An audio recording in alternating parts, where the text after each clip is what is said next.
¿Qué tienen en común un motel perdido en la nada, una madre que nunca baja de su habitación y un hijo que nunca terminó de crecer? Podríamos decir que son ingredientes para un cuento de terror, pero en realidad son el espejo roto de una sociedad que no sabe hablar de la culpa, del deseo, ni de la locura. Psicosis no solo nos cuenta una historia macabra, nos obliga a mirar lo que pasa cuando el amor se vuelve prisión, cuando instalas el pasado en casa y te niegas a dejarlo morir.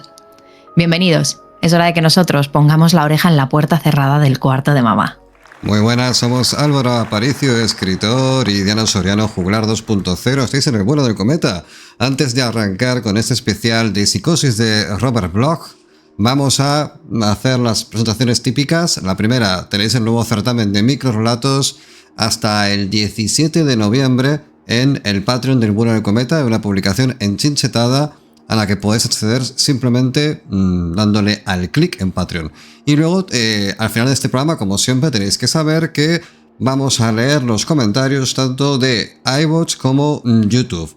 Y recordad, Fantarquía, Festival de Fantasía Peligrosa en el corazón de Valencia el próximo 29 de noviembre. Luego, al final del programa, os recordaremos el festival, todas las orgías que ahí se montarán y movidas que son interesantes que conozcáis. Vamos a meternos ya con esta movida, damas y caballeros, con el primer bloque de información, esta data pura en estado absoluto, hermético, monumental, heurístico, que es el vuelo del cometa, sobre todo lo que es literario.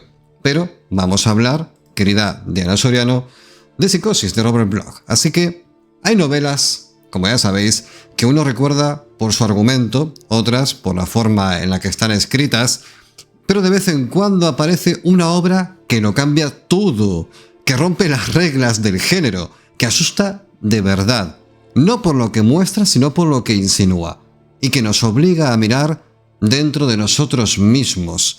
Eso fue Psicosis, escrita no hace tanto tiempo, hablamos de 1959, por las manitas terroríficas de Robert Bloch, de quien hemos hablado en numerosas ocasiones en este programa, porque, entre otras cosas, fue miembro del círculo de Lovecraft. Tenía una prosa afilada como un cuchillo que empuña el propio Norman Bates. Dio forma a una historia que parecía una más de crímenes hasta que de pronto dejó de serlo. Con esta novela se adelantó a su tiempo, redefinió el terror, de modo que a día de hoy eso que entendemos como thriller en buena medida se debe a su contribución, y creó, por supuesto, un icono literario. Hablamos de Norman Bates. Mary Crane es el primer anzuelo de esta historia. Robert Bloch la construye como la protagonista clásica de una novela negra, joven, atractiva, con un secreto a cuestas. Cuando huye con el dinero robado y llega al motel en mitad de la tormenta, creemos estar leyendo un drama sobre culpa y redención. Su interacción con Norman tiene una tensión contenida. Ambos son dos almas solitarias, desconectadas del mundo. Ella huye y él está atrapado, por motivos que sin embargo aún no conocemos. La escena de la cena entre los dos es clave. Sus palabras revelan un trasfondo de control materno, aislamiento y sumisión que ya anticipa lo que vendría después. Cuando Mary muere a cuchilladas bajo la ducha, y esto creo que no es un spoiler porque si hay alguien ahí fuera que no conozca esta escena que ha sido, creo que parodiada hasta la extenuación, bueno, parodiada y homenajeada, es que efectivamente vive debajo de una piedra. El caso es que aquí, en esta escena, en este momento tan hiperclásico del cine y la literatura, cuando Mary muere a cuchilladas, el lector queda tan descolocado como impactado. Era ya nuestro punto de vista. Su desaparición como protagonista a mitad de la obra es el aviso de que Psicosis nada tiene que ver con las normas habituales. Bueno, es que yo creo que ni siquiera llega. Yo creo que en el primer tercio es cuando se la ventilan. Entonces, sí, claro, te quedas un poco Pickwick. Muy Pickwick. Bueno, Norman Bates aparece como un personaje gris y vulnerable. Es el encargado del motel, viste como un oficinista y habla con cierta torpeza infantil.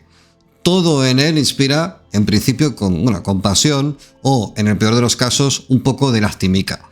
Pero en esa aparente normalidad, Bloch va dejando grietas. ¿de acuerdo? Aquí es cuando empieza todo a asomar un poco la patita. Norman es un lector compulsivo de libros de ocultismo, vive aislado y cada una de sus respuestas está impregnada de una ansiedad invisible, en cierto modo incomprensible. Su relación con la madre domina cada aspecto de su vida, le habla como si estuviera presente, le oculta visitas y vive bajo sus reglas, a pesar de que el lector sospecha que algo no cuadra. En las primeras escenas ya sentimos que Norman es un hombre quebrado. La culpa, la represión y el miedo se manifiestan en sus gestos, su lenguaje corporal, en su forma de evitar de modo directo la mirada de Mary. A medida que avanza la historia, esa fragilidad se transforma en amenaza y Norman ya no es simplemente raro.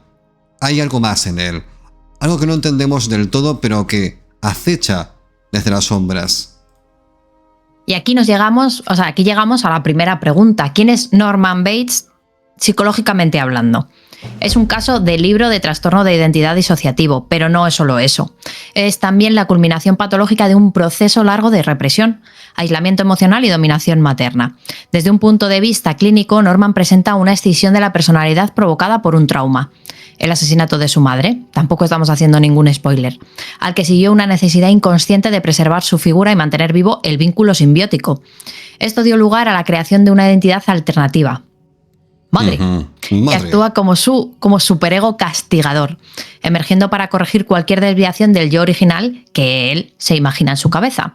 Lo interesante es que Norman no es consciente de esta fragmentación, vive atrapado en un sistema de negación profunda, donde él mismo se convierte en encubridor de sus propios crímenes.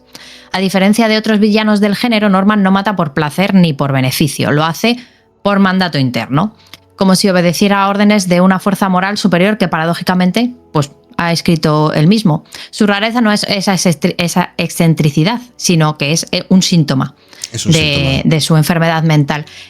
Norman Bates habría disfrutado muchísimo de nuestro ciclo de la Golden Dawn, donde explorábamos figuras tan interesantes como la de... ¿Cómo se llamaba? Crowley, señor, Aleister Crowley. Sí, porque era muy aficionado a libros de ese señor. Bueno, la madre, a pesar de su invisibilidad física en gran parte de la novela, es la presencia más inquietante del relato. Desde el momento en el que Mary escucha su voz alzarse en la casa de la colina, la figura materna se convierte en el eje del misterio, avisando: ¡Estás lentejas hechas! ¡A cenar! Todo el tiempo la mamá gritando ahí: ¡Estudia, hijo de puta! Bueno, Robert Bloch la construye como un espectro que domina sin estar presente. Su voz resuena, sus decisiones pesan, sus juicios atraviesan las paredes. Hablamos de un caso de castración, de un caso entre el Edipo más brutal y la castración más brutal. Y luego profundizaremos un poco en las raíces de esta obra, porque tiene una clave histórica de true crime clara, y es que nada de esto sería así si no hablásemos de Ed Gein como clave fundamental de inspiración de esta obra, pero luego entraremos en esa movida. El caso es que Norman habla de su madre, le teme, le justifica, y el lector, como Mary, como los investigadores posteriores, se ve atrapado por esa figura invisible que parece gobernarlo todo, como una especie de Smaug doméstico que está por doquier, da mucho yuyu, y ahí está, de algún modo, rigiendo el destino de Norman desde las sombras. La tensión crece porque la madre se convierte en una amenaza que no vemos, pero sentimos, y además de ser omnipresente, es una conciencia francamente hostil, porque parece que nunca duerme. Su carácter autoritario, puritano, quedaros con esta palabra porque es la clave de todo, y despectivo, la hace una mujer increíblemente intolerable, pero también fascinante a su manera. La casa en la colina donde habita esta familia de dos, que alguna vez en la historia real de Ed Gein fueron 3 y también 4, se vuelve un santuario cerrado, impenetrable, que simboliza todo lo reprimido. En esa casa donde el lector intuye que se esconde la verdad, ahí, en esa intuición es en la que Bloch nos manipula hasta el último momento, haciendo que la madre de Norman sea, sin lugar a dudas, uno de los personajes más terroríficos de la literatura sin haber pronunciado más que unas pocas frases. Y aquí volvemos a la segunda pregunta persistente de nuestro programa. ¿Quién es o quién era esa Norma Bates, la madre real, antes de volverse una voz en la cabeza de Norman? Fue una figura real en la vida, efectivamente, de Norman, una madre estricta, dominante, profundamente religiosa y convencida de que el mundo era un lugar corrupto. Crió a su hijo en un aislamiento emocional casi absoluto, convenciéndolo de que las mujeres, menos mi madre y mi hermana, eran todas inmorales, sucias, unas perras, una amenaza para la pureza del alma. Wow. Su educación fue una mezcla asfixiante de amor exclusivista y represión moral. Norman no podía formar lazos con nadie más, no porque no quisiera, sino porque nunca aprendió cómo hacerlo. Él solo se había relacionado con su madre. La ruptura llegó cuando Norma conoció a un hombre y se enamoró. ¡Oh! Cosas que pasan normalmente, ¿no? Su marido la había abandonado, le había dejado unas tierras que ella administraba con mucha cabeza, pero bueno, llegó el amor a su vida. Pero para Norman esto fue una traición inconcebible. No solo lo desplazaba del centro afectivo de su madre, sino que contradecía todos los principios que ella misma le había inculcado. Incapaz de gestionar esta disonancia y sumido en una dependencia total y absoluta, Norman dijo, pues a ver, habrá que hacer algo con esto, claro, no puede ser. Usó veneno, un recurso frío, silencioso, sin sangre, como quien quiere borrar algo sin dejar huellas. Tenía poco más de 20 años cuando ocurrió. Ella estaba rondando... ella creo que tenía 39, casi 40. El crimen no fue un acto impulsivo, sino una decisión desesperada nacida del pánico y la contradicción. Pero lejos de liberarlo, aquel gesto lo fracturó por completo, porque la muerte por ese tipo de veneno pues no es una muerte limpia, no te quedas dormidito. No. El trauma fue tan profundo que, incapaz de vivir con la ausencia, reconstruyó a su madre dentro de sí, literalmente.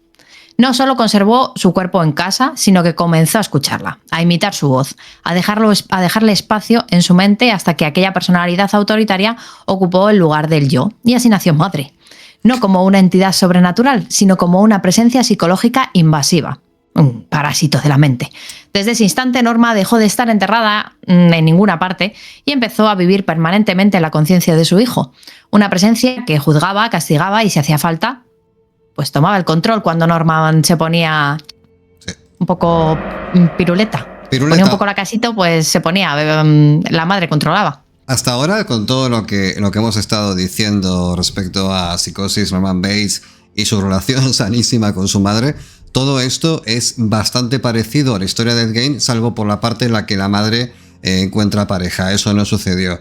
Y también porque en la obra de Psicosis en ningún momento hay un hermano, que en la obra de Ed Gein sí. Yo estoy buscando paralelismos más que nada para luego, cuando hablemos de Ed Gein, tengáis información un poco más clara. Y es que en el caso de Ed Gein, la madre era exactamente igual de represiva y tenía la misma percepción respecto al género femenino que la madre de Norman Bates, que eran todas básicamente unas perandruscas peligrosas que básicamente quieren de ti, pues no sé muy bien qué, pero cosas malas seguro. Entonces, por esta razón, robarte tu alma como una cámara fotográfica. Entonces la madre de Norman Bates lo tenía aislado. Pensemos que este puritanismo, el puritanismo sobre el cual se rige la familia de Ed Gein y por extensión la de Norman Bates, es básicamente una especie de ramificación rara de una especie de cristianismo medio mutante que no voy a entrar a detallar, pero que pone en valor... ¿Son evangelistas? No me acuerdo. El caso es que básicamente es gente que son muy austeros, curran muchísimo, o sea, tienen un amor por el trabajo muy profundo, ya que ahí encuentran la dignidad de sus vidas. Y luego, sobre todo, y sobre todo se llama puritanismo porque tiene una especie de tabú sexual y, bueno, de un nivel de represión brutal. Si pensáis... O sea, todo mal, ¿no? Todo mal. Todo mal. Trabajar, y no tener caprichos y no follar. O sea, ¿qué puede salir mal? ¿Qué puede salir mal? ¿Qué? No, todo sale mal. Entonces estamos en una sociedad muy reprimida, que están a un tris de ser casi Amish, gente que trabaja mucho, que vive en el campo, y en el caso de la mujer, de la madre de Ed Gein, y por extensión una vez más de Norman Bates, de que tienen unos hijos que no tienen ningún tipo de retraso cognitivo, ningún tipo de situación... Bueno, el sheriff dice que no es muy listo. Bueno, Vale, sí. También se dice, en la historia de Ed Gein se dice al principio que parece un poco Tolly. Mentira, es un tío funcional 100%, pero que claramente ha sido tan Bueno, a lo mejor, reprimido. Claro, tan reprimido. Cuando no tienes habilidades sociales, cuando tienes 0 puntos Cero, en las habilidades cero. sociales, 0 carisma. Cero carisma. Bueno, no puedes tener 0 carisma, tendrás 3 en carisma, pero 3 es poco. Muy poquito. Bueno, Ed Gein, por ejemplo, era una figura que iba por el pueblo, que la gente lo saludaba, que incluso a veces cuidaba de los hijos de los demás, porque no era una figura violenta. Sí es raro. Ed Gein mató a 2 personas confirmadas y se presupone que también mató a más. Pero bueno, creo que la figura de Ed Gein Bueno, pero sobre todo lo que le escalado. gustaba a Ed era desenterrar cadáveres, ¿no? Sí. Molaba más. Supuestamente, respecto a todo esto, la relación con la necrofilia no hubo coyunta. Entonces, quiero decir... No, pero o sea, él se hacía sus cositas con la piel y eso, le molaba. Bueno, evidentemente, un buen cinturón de pezones, ¿a quién no le va a gustar, verdad? Bueno, no, vamos a continuar con la escaleta. Damas y caballeros, vamos a meternos en psicosis porque cuando Mary es asesinada... Robert Bloch, Robert Bloch, a quien le dedicamos hace no mucho, un año, menos de un año, un programita sobre su literatura, sobre su obra, sobre su relación con el círculo de Lovecraft, lanza aquí su primer golpe maestro y lo hace rápido, sin regodearse demasiado, pero con frialdad quirúrgica. Es un cabrón. La escena de la ducha es breve pero brutal y su pozo se queda largo rato. Con esa muerte, la novela da un giro radical porque el lector pierde su punto de referencia y debe reubicarse en la historia.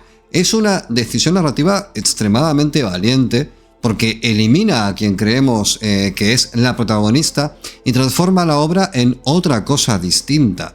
El suspense clásico se mezcla con el terror psicológico y a partir de ese momento Norman Bates toma el centro total de la historia, pero no como un protagonista más, sino como una especie de acertijo por descubrir. La atmósfera cambia brutalmente. El miedo ya no está en lo que pasa, sino en lo que podría estar pasando sin que lo supiéramos. Lo que hace Bloch es ponernos al borde de la sillica porque nos ha demostrado que nadie está a salvo, ni siquiera quien creíamos indispensables. Este juego de engaño con el lector es uno de los grandes aciertos de la obra. Al presentarnos escenas desde la perspectiva de Norman y al hacer que sus pensamientos sean aparentemente sinceros, Robert Bloch consigue que creamos que su versión de la realidad es la buena, es la que toca. Y eso es lo que nos vuelve víctimas de su manipulación. El lector se convierte en un cómplice involuntario. Justifica a Norman, empatiza con su situación, teme por él cuando Arbogast empieza a hacer preguntas, ya veremos quién es este señor, pero todo eso ocurre bajo una construcción falsa. Cuando finalmente se revela que la madre está súper de retirada, más muerta que muerta, Tutankamón, la madre de Norman, separados al nacer. Bueno, cuando vemos que la madre está mortísima y que Norman ha estado interpretando ambos roles, el lector debe reevaluar cada escena anterior de la obra, adquiere una nueva lectura. Lo que habíamos visto como una defensa desesperada se transforma en la manifestación de una mente escindida, es decir, estás puto loco. Ese vuelco emocional y narrativo es lo que hace que Psicosis sea una obra tan potente, porque nos arrastra con Norman y luego nos obliga a mirar atrás y descubrir que no teníamos ni pajolera idea de lo que realmente estaba pasando. Milton Arbogast entra en escena como el clásico detective, a ver qué pasa aquí, es mis huevos por delante, soy Pérez Reverte, con temple y determinación. Su misión es localizar a Mary y recuperar el dinero robado, pero pronto detecta que algo en el motel no encaja, y no son las cortinas. Sus entrevistas con Norman son tensas. El lector percibe que el detective sospecha, pero también que subestima el peligro, porque claro, Norman es un toli, lo ve y dice, pero tú eres medio mongol, ¿qué me vas a decir? Su decisión de subir a la casa en busca de la madre es uno de los momentos más angustiantes del libro. Sabemos que se acerca al centro del horror, pero no sabemos exactamente en qué consiste eso. Cuando muere, la sorpresa es doble. Se interrumpe el posible rescate y se confirma que el motel es un agujero negro que se traga a quienes se acercan demasiado. Arbogast representa el orden intentando imponerse en un espacio regido por la locura, Básicamente como Diana diciéndome Álvaro deja de ser imbécil, es lo que sucede cuando no miráis. Su fracaso refuerza la sensación de que en Psicosis nadie está a salvo de la oscuridad. ¡Ja, ja! ¿Verdad? Efectivamente, porque ahora nos metemos en una nueva pregunta, porque ¿quién es este Arbogast y por qué tuvo que morir? Es efectivamente un detective privado que ha contratado el seguro de la compañía a la que Mary le ha robado $40.000 para hacerse... Bueno, pues a ver, no son malas intenciones las que tiene Mary, no es una villana, quiere ayudar a su prometido a pagar una deuda en la que se ha metido. Bueno, si queréis saber más tendréis que leerlo, pero bueno, es verdad que es un libro que se lee muy fácil. Es verdad que llega este momento, esta tensión en la que, claro, Norman Bates no se espera que nadie venga preguntando por esa muchacha y miente. Y el detective, que está muy acostumbrado a que le mientan, pues se da cuenta y dice, he visto a alguien en la ventana, quiero hablar con ella. Y entonces, claro, dice, metida de pata monumental. Y Norman pues va a preguntarle a su madre que si quiere hablar con el detective. Y ahí ya pues se desata la debacle. Bueno, pero ¿quién es este Arbogast, este buen hombre? En medio del suspense y el desconcierto aparece este señor, ¿no? Que es detective privado, tajeado, seguro de sí mismo, como ha dicho Álvaro Pérez Reverte, con la determinación de quien ha visto de todo. Está de vuelta ya de la vida. ¿Y qué hace este hombre en una historia de este tipo de locura y represión? O sea, no pega nada en el marco narrativo de Norman. Introduce una lógica que amenaza con romper la ilusión.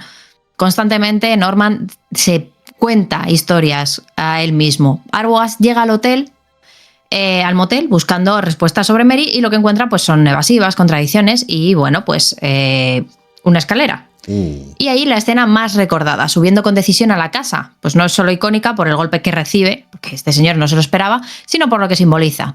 El momento en que la cordura intenta asomarse al corazón de la locura y fracasa estrepitosamente. Claro, ese señor de repente está a punto de tirarnos por tierra a nosotros. O sea, yo cuando tú te lees la novela no quieres que eso pase, porque claro, hay una conversación entre Norman y su madre y entonces la madre se viste y dice, ya voy yo a arreglarlo, hijo, que eres un inútil. Y baja para abajo. Pero claro, Norman dice, qué guapa estaba, qué guapa se puso, cómo se maquilló, no sé qué, no sé cuántos. Y cuando la madre baja por las escaleras y el detective la ve, dice, wow, ¿qué está pasando aquí? Y estamos a esto de que nos lo explique cuando... tomar por saco. Bueno, Arbogast no representa solo a la ley, sino al orden narrativo clásico, el detective que llega para resolver el caso. Pero en Psicosis eso no bastaba, evidentemente. Bloch le concede un papel crucial, empujar la historia hacia su resolución, a costa de pues, su propia caída, literal y metafórica. Todo este suspense está anclado en una atmósfera meticulosamente construida. El Motel Bates, con su recepción vacía y sus habitaciones vacías, ya resulta inquietante porque, quiero decir, vas a internet, miras un hotel a que lleva abierto 35 años y tiene 0 reseñas, es que nadie ha aguantado noche entera ahí. Algo está pasando ahí, ¿verdad? Algo está pasando en el Hotel Bates. Pero es la casa que lo que verdaderamente impone. Es ubicada en la colina, como si vigilara desde las alturas. Se describe con detalles góticos, con escaleras empinadas, salones oscuros, habitaciones congeladas en el tiempo, un espacio opresivo, cargado de silencio, cargado de historias chungas, que de algún modo representa la mente reprimida de Norman. Cada vez que alguien entra en este lugar, el texto se vuelve más denso, más amenazante, y es que la casa, damas y caballeros del vuelo del cometa, es un personaje más y, al mismo tiempo, un espejo del trauma. Alrededor de ella gira toda la novela. Es un lugar prohibido, el que encierra respuestas, y cuando finalmente Lila logra entrar, ya os hablaremos de Lila, y desciende al sótano, entendemos que hemos llegado al corazón del miedo, el lugar donde el pasado se niega a morir. Y si esta historia ya os tiene atrapados, recordad que podéis comentarla, compartirla, seguirnos en redes, nos podéis encontrar en Bueno el Cometa, tanto en Instagram, en Twitter, en TikTok, en YouTube, en Thread, en Blue Sky, en Facebook, comentándonos cuál fue vuestra primera impresión al leer Psicosis o al ver la película y qué escena os dejó especialmente marcados. Dicho lo cual, vamos a meternos ya mismo con el primer bloque de lectura que aquí la Rápsoda presente nos va a encandilar con su voz. Así que 3, 2, 1, ¡vamos ya! Norman Bates oyó el ruido y se estremeció. Era como si alguien estuviera golpeando los cristales de las ventanas. Levantó la mirada rápidamente, dispuesto casi a ponerse en pie, y el libro resbaló de sus manos para caer en su amplio regazo. Entonces comprendió que aquel ruido era tan solo lluvia, la lluvia que caía al morir la tarde, cuyas gotas golpeaban la ventana de la salita. No se había dado cuenta de la llegada de la lluvia, ni de la penumbra, pero la salita estaba ya bastante a oscuras y antes de proseguir su lectura alargó la mano para encender la lámpara de sobremesa. Era una lámpara anticuada, con una pantalla adornada y lágrimas de cristal. Podía recordarla desde que tenía uso de razón, y su madre se negaba a desprenderse de ella. A Norman no le importaba. Los 40 años de su vida habían transcurrido en aquella casa y era agradable y tranquilizador sentirse rodeado de cosas conocidas. Allí dentro todo estaba ordenado. Los cambios solo se producían en el exterior, y la mayor parte de ellos llevaban en sí una amenaza en potencia. ¿Y si se le hubiera ocurrido pasar la tarde paseando, por ejemplo? Tal vez se hubiese encontrado en alguna solitaria carretera vecinal o incluso en los pantanos cuando empezó a llover. Se habría calado hasta los huesos y se hubiera visto obligado a regresar casi a ciegas a su casa, en la oscuridad. Y el enfriamiento que seguramente hubiera cogido le habría podido causar la muerte. Además, ¿a quién le gustaría estar fuera de casa después de oscurecer? Era mucho más agradable encontrarse en la salita, leyendo un buen libro. La luz alumbraba su cara regordeta, se reflejaba en sus gafas de lente montadas al aire y bañaba su rosado cuero cabelludo bajo el escaso cabello rufo, cuando se inclinó para proseguir la lectura. Era un libro realmente fascinante y no debía extrañarle que no hubiese observado el rápido transcurso del tiempo. Norman jamás había encontrado parecida abundancia de curiosa información como el The Realm of the Incas, de Victor V. von Hagen. Por ejemplo, aquella descripción de la cachua o danza de la victoria, en la que los guerreros formaban un gran círculo moviéndose y retorciéndose como una culebra. Leyó. El redoble se efectuaba generalmente en lo que había sido el cuerpo de un enemigo. Había sido desollado, estirándose el vientre para formar un tambor, y todo el cuerpo actuaba a modo de caja de resonancia, mientras los sonidos salían por la boca abierta. Era algo grotesco, pero efectivo. Norman sonrió, permitiéndose después el lujo de un tranquilizador estremecimiento. Grotesco pero efectivo, sí, debió haberlo sido. Desollar a un hombre, vivo probablemente, y luego estirarle el vientre para utilizarlo como tambor. ¿Cómo lo harían para conservar la carne del cadáver, para evitar que se corrompiera? Y además, ¿qué mente habría concebido semejante idea? No era un pensamiento agradable, pero cuando Norman entornó los ojos casi pudo visualizar la escena. Una multitud de guerreros pintarrajeados y desnudos, retorciéndose al unísono bajo un cielo salvaje y ardiente, y al viejo, sentado en cuclillas ante ellos, arrancando un inacabable ritmo del vientre hinchado y distendido de un cadáver, cuya boca se mantendría probablemente abierta, fijándolo con grapas de hueso, para que pudiera salir por ella el sonido. Los golpes dados en el vientre repercutían en los encogidos orificios inferiores y surgirían, amplificados y con toda su fuerza, por la muerta garganta. Por un momento Norman casi oyó el redoble, y entonces recordó que también la lluvia posee ritmo, y unos pasos. En realidad percibió los pasos antes de oírlos. Un largo hábito venía en ayuda de sus sentidos cuando su madre entraba en la habitación. Ni siquiera tuvo que levantar la mirada para saber que estaba allí. No miró, sino que fingió seguir leyendo. Su madre había estado durmiendo en su habitación, y Norman sabía lo malhumorada que solía estar al levantarse. Por tanto, lo mejor era no decir nada y confiar en que, por una vez, no estuviera de mal humor. ¿Sabes qué hora es, Norman?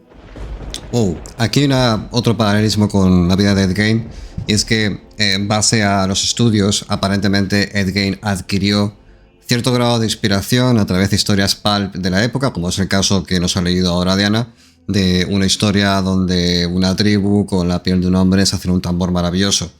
En la serie, por cierto, que está en Netflix ahora mismo, también hay una reminiscencia de todo esto, solo que emplean un personaje pulp nazi, que no tiene nada que ver con nada, pero que ahí está simplemente como un dato de color. Es curioso porque cuando Robert Bloch decide ponerse a escribir esto, todos los hechos de Ed Gein no es que lo toquen de cerca, pero sí geográficamente cercanos, porque Robert Bloch vivía, no sé si a 50 kilómetros del sitio en el cual Ed Gein la lió bastante parda.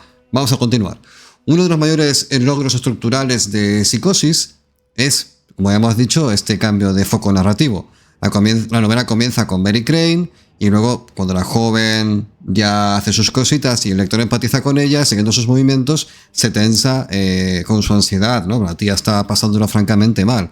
Sin embargo, cuando es brutalmente asesinada, en lo que dijo Diana, que es casi el primer tercio del libro, la historia da un vuelco. Esta ruptura de expectativas desestabiliza y cautiva al lector. Es una cosa bastante rara de ver, incluso a día de hoy. Robert Bloch lo logra casi sin alarde, simplemente dejando que el horror se imponga y fluya. A partir de ahí, el protagonismo se reparte entre los personajes que buscan y el misterioso propio Norman Bates. Esta maniobra narrativa mantiene al lector continuamente en vilo, con el culete bien apretado y sin puntos de referencia seguros. No hay héroes tradicionales, solo sombras que se mueven entre la sospecha y el miedo. Bloch demuestra un dominio absoluto del ritmo en Psicosis. Opta por capítulos breves, muchos de ellos centrados en un solo personaje, pensamiento o acto físico en sí. Esa estructura permite que el lector avance con rapidez. Es una novela que se lee, entre que no es muy larga y se lee en un suspiro, es bastante guay. Y Robert Bloch escribía bastante bien, entonces aquí tenemos un montón de cosas positivas a tener en cuenta. El caso es que cada capítulo cierra con una frase o giro que incita a seguir leyendo. Un descubrimiento incompleto, una mentira evidente, una figura que aparece en el umbral. Es la típica técnica del cliffhanger. En libros actuales como Reina Roja, por ejemplo, se puede ver perfectamente. Bloch nos tira innecesariamente los momentos de tensión, pero tampoco permite que hayan valles de relajación. Su economía de palabras crea un flujo constante de inquietud y, bueno, básicamente el lector se convierte en testigo silencioso de escenas extremadamente intensas que está todo el tiempo atrapado en ese suspense. El efecto se multiplica al alternar los puntos de vista entre Norman y los personajes que investigan, generando una ironía dramática bastante interesante. Sabemos más que los personajes, pero nunca lo suficiente como para unir todos los puntos. Así, Bloch nos arrastra como una bolsa de basura por todos los capítulos, siempre un paso por delante, sin mostrarnos jamás la totalidad del abismo hasta el final, ¿verdad? Claro, porque aquí Robert Bloch dijo, ¿y si la protagonista muriera a los 5 capítulos? O sea, ya. Robert Bloch lo hizo y, como ha dicho Álvaro, es una jugada que rompió con todas las reglas del género en los años 50. Mató a su protagonista, Mary Crane, al tercio de la novela. El resultado, pues, como ha dicho, el lector se queda sin brújula, sin referente, sin el clásico personaje guía con el que empatizar. ¿Cuál es la opción? Pues que tenemos que empatizar con Norman. El resultado, pues espectacular, ¿no? Es un giro que cambia las reglas del juego y eleva el suspense a otro nivel. Ahora cualquiera puede morir y cualquiera muere, cualquier cosa puede pasar. Esta técnica arriesgada y revolucionaria fue tan potente que Hitchcock la replicó en su adaptación cinematográfica. Ni se lo pensó. Y no solo eso, su eco resuena décadas después en películas como Scream, donde Drew Barrymore muere en la primera escena, o novelas como Perdida de Gillian Flynn. Bloch abrió la puerta a una narrativa menos predecible y mucho más salvaje. Y de paso nos enseñó una lección valiosa. El peligro puede venir justo cuando crees que ya sabes por dónde va la historia. Bloch construye en Psicosis un juego narrativo en el que el lector es simultáneamente cómplice y víctima, a través del punto de vista limitado, principalmente desde Norman y los investigadores. El lector accede solo a una parte de la información. Este recurso potencia el suspense, nos adentramos en la mente de Norman, pero no lo suficiente como para entender lo que realmente ocurre. Siempre hay una niebla de guerra en el horizonte que te impide entender hasta que no avanzas con tu aldeanito a cortar madera. Vemos sus reacciones, escuchamos sus justificaciones de los actos de su madre, pero no se nos ofrece ninguna revelación hasta que es demasiado tarde. Esta focalización parcial engaña con astucia. Incluso cuando intuimos que Norman oculta algo, el relato nos hace dudar. Norman no parece mentir, sino sufrir una especie de carga monumental que no acabamos de entender muy bien de dónde procede, y eso nos descoloca. Es como si estuviéramos encerrados en el mismo motel con el colega viendo por las rendijas como unos pervertidos, intentando entender sin lograrlo. Cuando por fin se despega la verdad, el lector experimenta una doble conmoción, por la revelación misma y por haber sido manipulados por el putísimo Robert Bloch. En lugar de recrearse en la violencia explícita, Bloch elige sugerirla. El asesinato de Mary, por ejemplo, se describe en muy pocas líneas. No hay morbo visual ni descripciones detalladas del acto en sí. Quiero decir, si eres un amante del gore y has leído esto y se te ha bajado bastante, pues lo siento muchísimo, pero Psicosis no es ese tipo de obra. Entendamos también que dentro de lo increíblemente avanzado que puede ser el concepto desde el punto de vista estructural, de matar a la prota tan pronto y de saltar de punto de vista a un colega que es un tremendo colgado y a los detectives que van a ciegas en la mayor parte del tiempo, más allá de eso no hay a lo mejor el nivel de splatter que podríamos entender en una obra de este carácter, como puede ser, no sé, a día de hoy, hace 20 años, Seven, donde sí que se ve todo. No tiene nada que ver. Esto es mucho más. De hecho, la propia película representa muy bien la ingenuidad de aquel entonces. Y hay una cosa con respecto al puritanismo que se me olvidó decir, y es que esa escena típica que veis en vuestra cabeza de un matrimonio durmiendo en camas separadas en la misma habitación, eso es propio del puritanismo más fanático, más ferviente. Y de ese tipo de imágenes mentales es de donde procede la inspiración con la cual Bloch forja a la familia Bates. Y también porque la propia madre de Ed Gein era una tía bastante perturbada en ese sentido, porque todo lo que sea el cuerpo humano a nivel fisiológico... ¿Sí? ¿A qué nivel tenía que ser la madre Norma Bates? ¿A qué nivel tenía que ser para que el marido dijera, sabéis contar, no contéis conmigo? Y la dejara con el chiquillo y compuesta. O sea, en plan, yo te dejo las tierras a tu nombre y me voy y apáñate la vida porque no te aguanto. O sea, ¿hasta qué nivel? ¿En Psicosis o en Ed Gein? No, en Psicosis, en el libro. Vale, en Ed Gein, el padre de Ed sí que anda por ahí. Pasa que es un borracho total. La mujer lo detesta, porque al fin y al cabo es una tía que no soporta la debilidad de ninguna manera. Y este hombre, pues al final colapsa, no aguanta, no sé muy bien qué tipo de carácter tendría, pero no tenía pinta de ser un buen emprendedor. Se da la bebida y desaparece de la ecuación. Creo que cierra la sesión por ahí, no sé en qué año, y se quedan los tres solos, los dos hermanos y la madre. Y el hermano, que uno de los medio misterios que hay todavía con el tema de Ed Gein es que no está del todo claro si realmente lo mató Ed Gein o qué pasó ahí. No está del todo claro. No obstante, si alguien tiene fuentes y lo quiere comentar en los comentarios de iVoox o de YouTube, bienvenido sea. Que de hecho, estamos en YouTube también. Si venís a YouTube, le dais like e incluso le dais al IP. Cuando veáis el programa, nos ayudáis un montón. Deja de decir IP, porque cuando dices IP, yo me pierdo y digo, ¿de qué está hablando? Hype. Ahí, hablo de hype. Cuando tú le das a me gusta, tú puedes ahí debajo un cuadro de texto que puedes girar y llevar a la derecha, swipear y te lleva al hype. Quiero decir, ¿esto para qué es? Pues para que los canales pequeñitos como nosotros pues tengan cierta ayuda. Entonces eso es un contabilizador y hay un ranking semanal que nosotros no esperamos ganar jamás, pero bueno, ahí nos ayudáis mucho porque nos colocáis en listas de vídeos recomendados y eso la verdad es que está muy bien. ¿Es IP o hype? Es hype. Hype, vale. Es hype, es el hype en inglés. O sea, bueno, pero es que el inglés es un idioma de gente pobre. ¿De dónde sale? El inglés es un idioma de gente pobre. Yo hablo el idioma de Cervantes, yo hablo el idioma del Gran Imperio, hermosamente español. Hablo el idioma de la gente de bien, de la gente que se lava. Yo no hablo inglés. Yo digo IP, porque yo leo IP. No sé. ¿Qué pasa? Borges sabía inglés, ¿eh? Borges habría dicho hype. Borges se recontrasudaba en inglés. Bueno, Borges habría dicho hype. Borges hubiese dicho que ojalá yo fuese su hijo. Vamos a meternos en Seguro que la mansión Bates, damas y caballeros, es mucho más que un decorado. Es un personaje en sí mismo, como hemos dicho antes. Su presencia sobre el motel, visible desde abajo, la convierte en una figura que observa, que pesa, que impone. Cada vez que alguien sube por sus escaleras, el lector siente que algo oscuro está acechando. Dentro, cada estancia guarda un secreto. La habitación intacta de madre, la cocina limpia como si aún se utilizara, el sótano húmedo donde la revelación final aguarda, La casa representa el subconsciente de Norman, lo reprimido, lo negado, lo castrado, lo monstruoso. Bloch la describe como un lenguaje más denso, más gótico, que contrasta con el estilo sobrio del resto de la obra. Así, la casa se carga de simbolismo. Es el útero materno, la tumba, el altar de un trauma.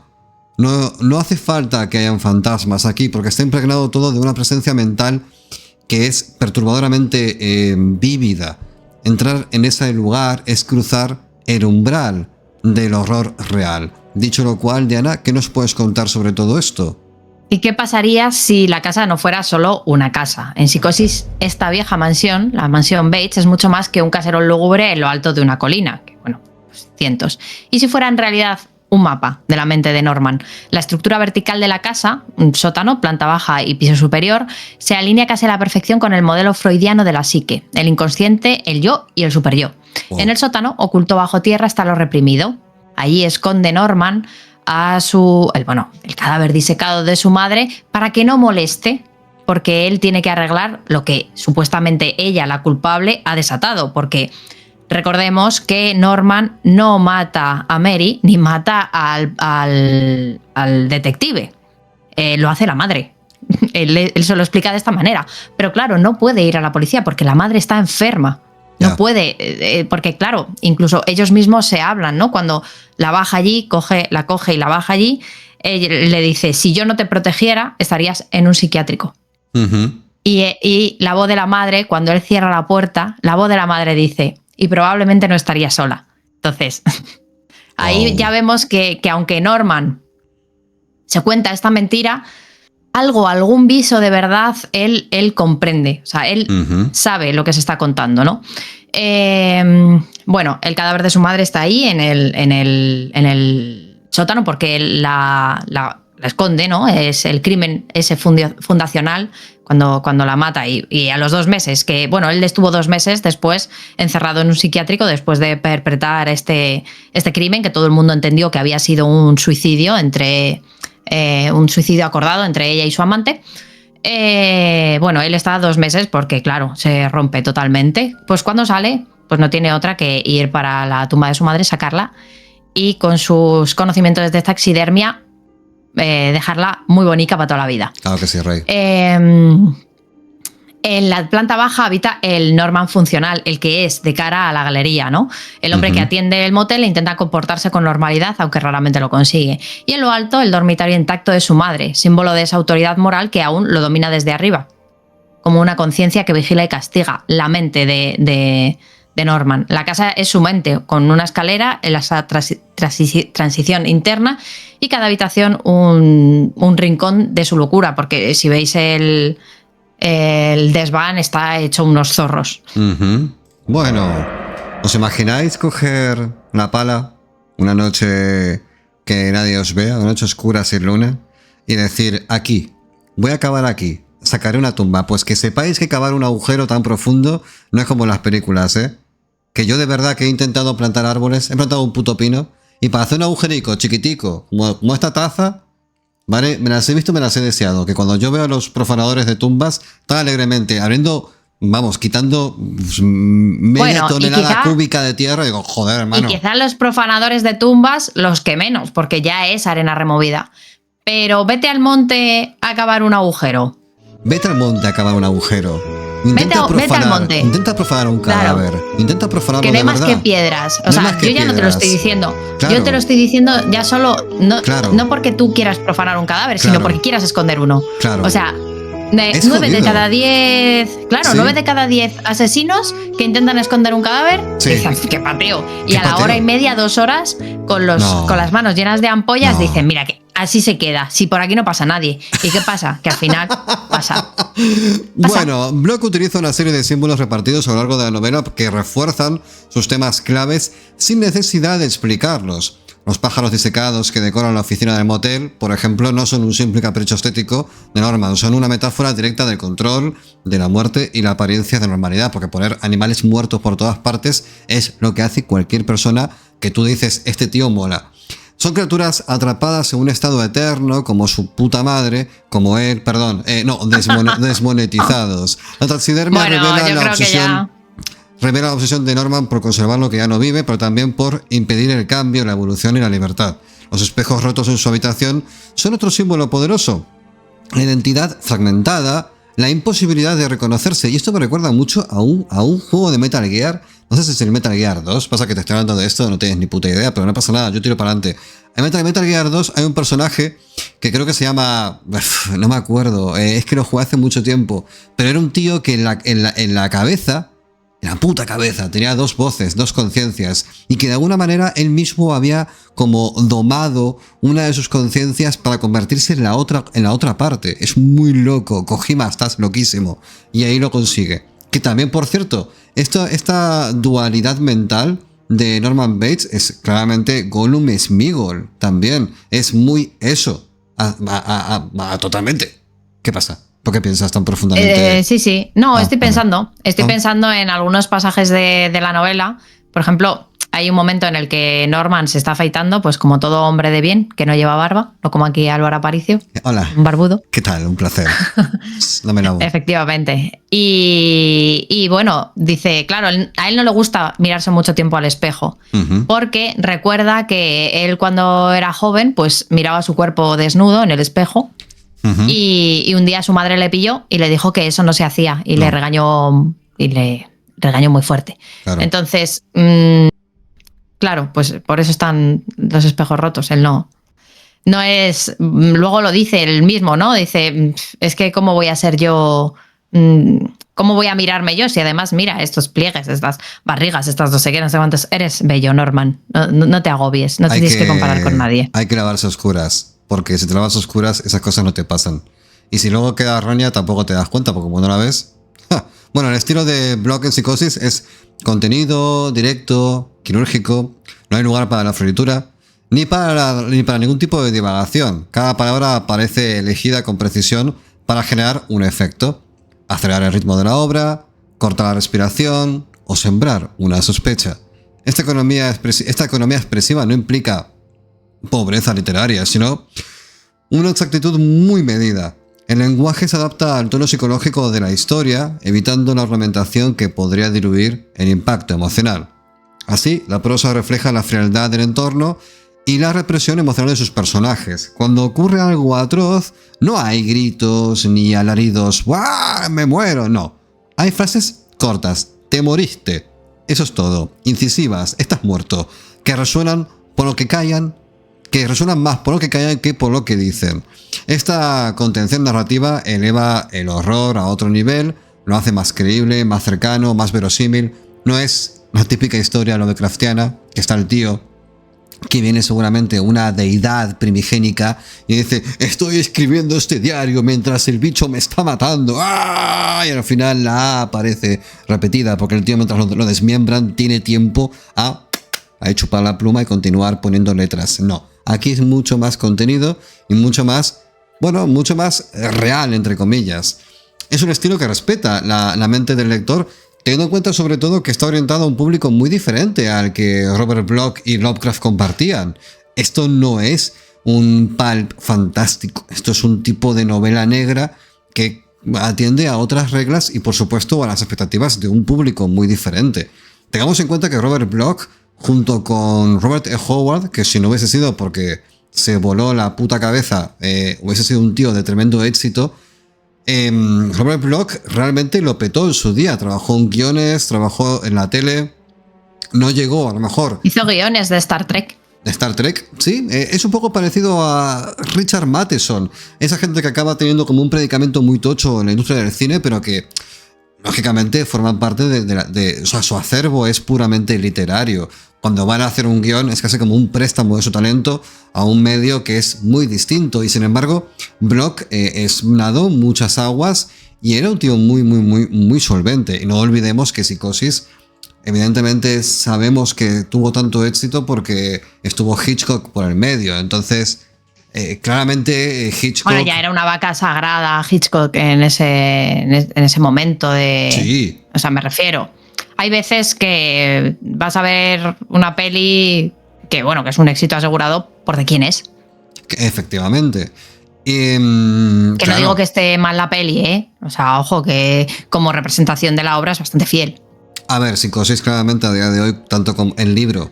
Pasa que el libro, al ser obra literaria, admite una extrapolación de expectativas en el cual tú mismo eres hasta cierto punto capaz de rellenar con ketchup momentos donde en la película no hay sangre. Porque es lo que tiene, que la letra es muy sufrida.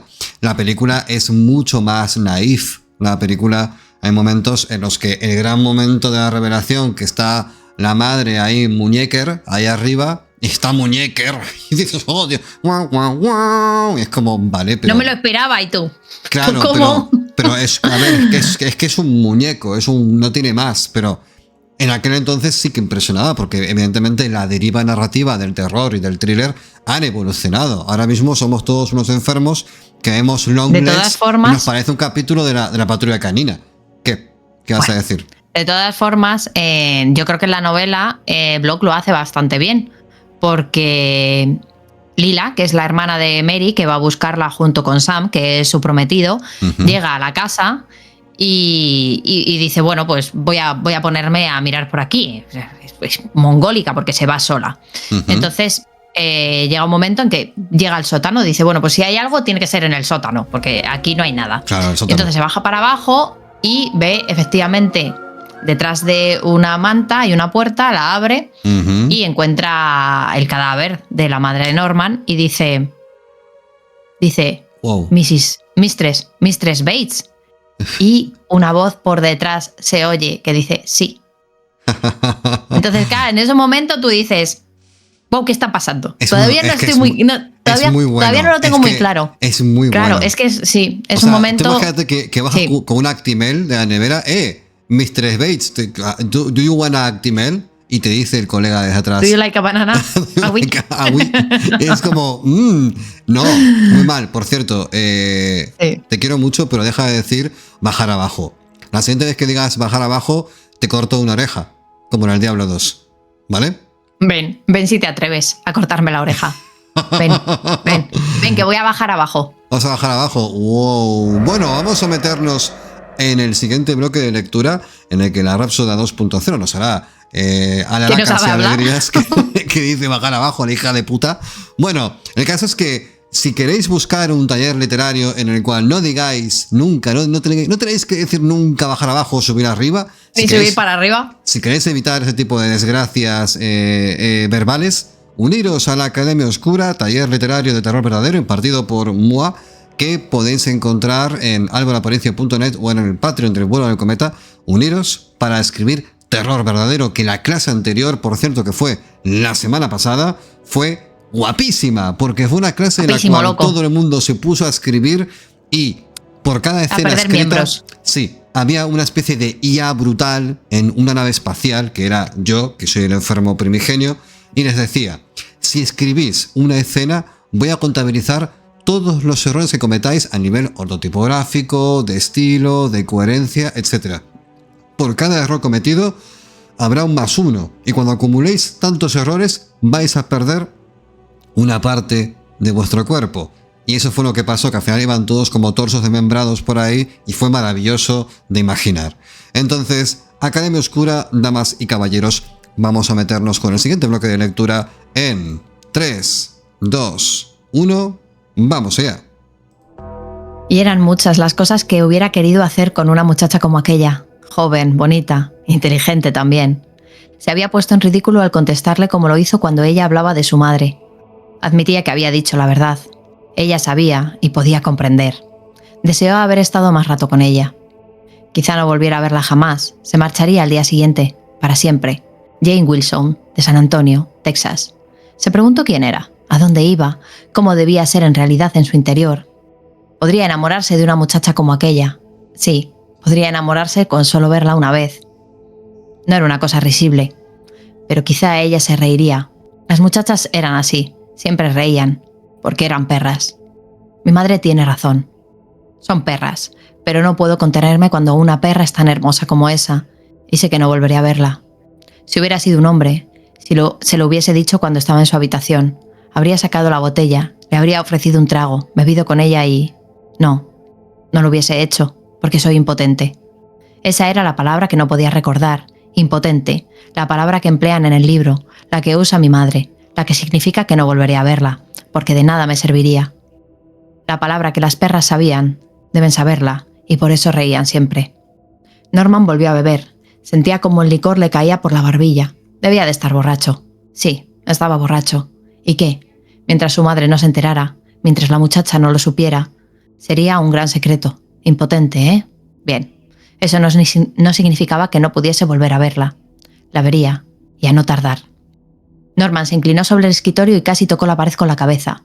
Había percibido más sonidos y la experiencia le decía cómo debía interpretarlos. La muchacha se había quitado los zapatos, entraba en el cuarto de aseo. Alargó la mano. Temblaba, pero no de miedo. Sabía lo que iba a hacer. Ladearía ligeramente la enmarcada licencia y miraría por el agujerito que había hecho hacía ya mucho tiempo. Nadie conocía la existencia de aquel agujero, ni su madre. Era su secreto. En realidad se trataba de una grieta en el revoque del otro lado, pero podía ver a través de ella.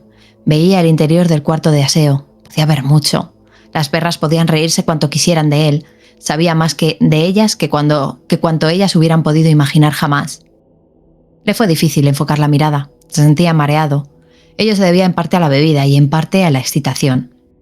La muchacha no descubriría la grieta. Ninguna de ellas la había descubierto jamás.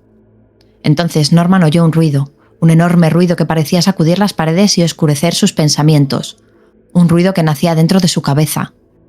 Se dejó caer en la silla. Estoy borracho, se dijo. Voy a perder el conocimiento.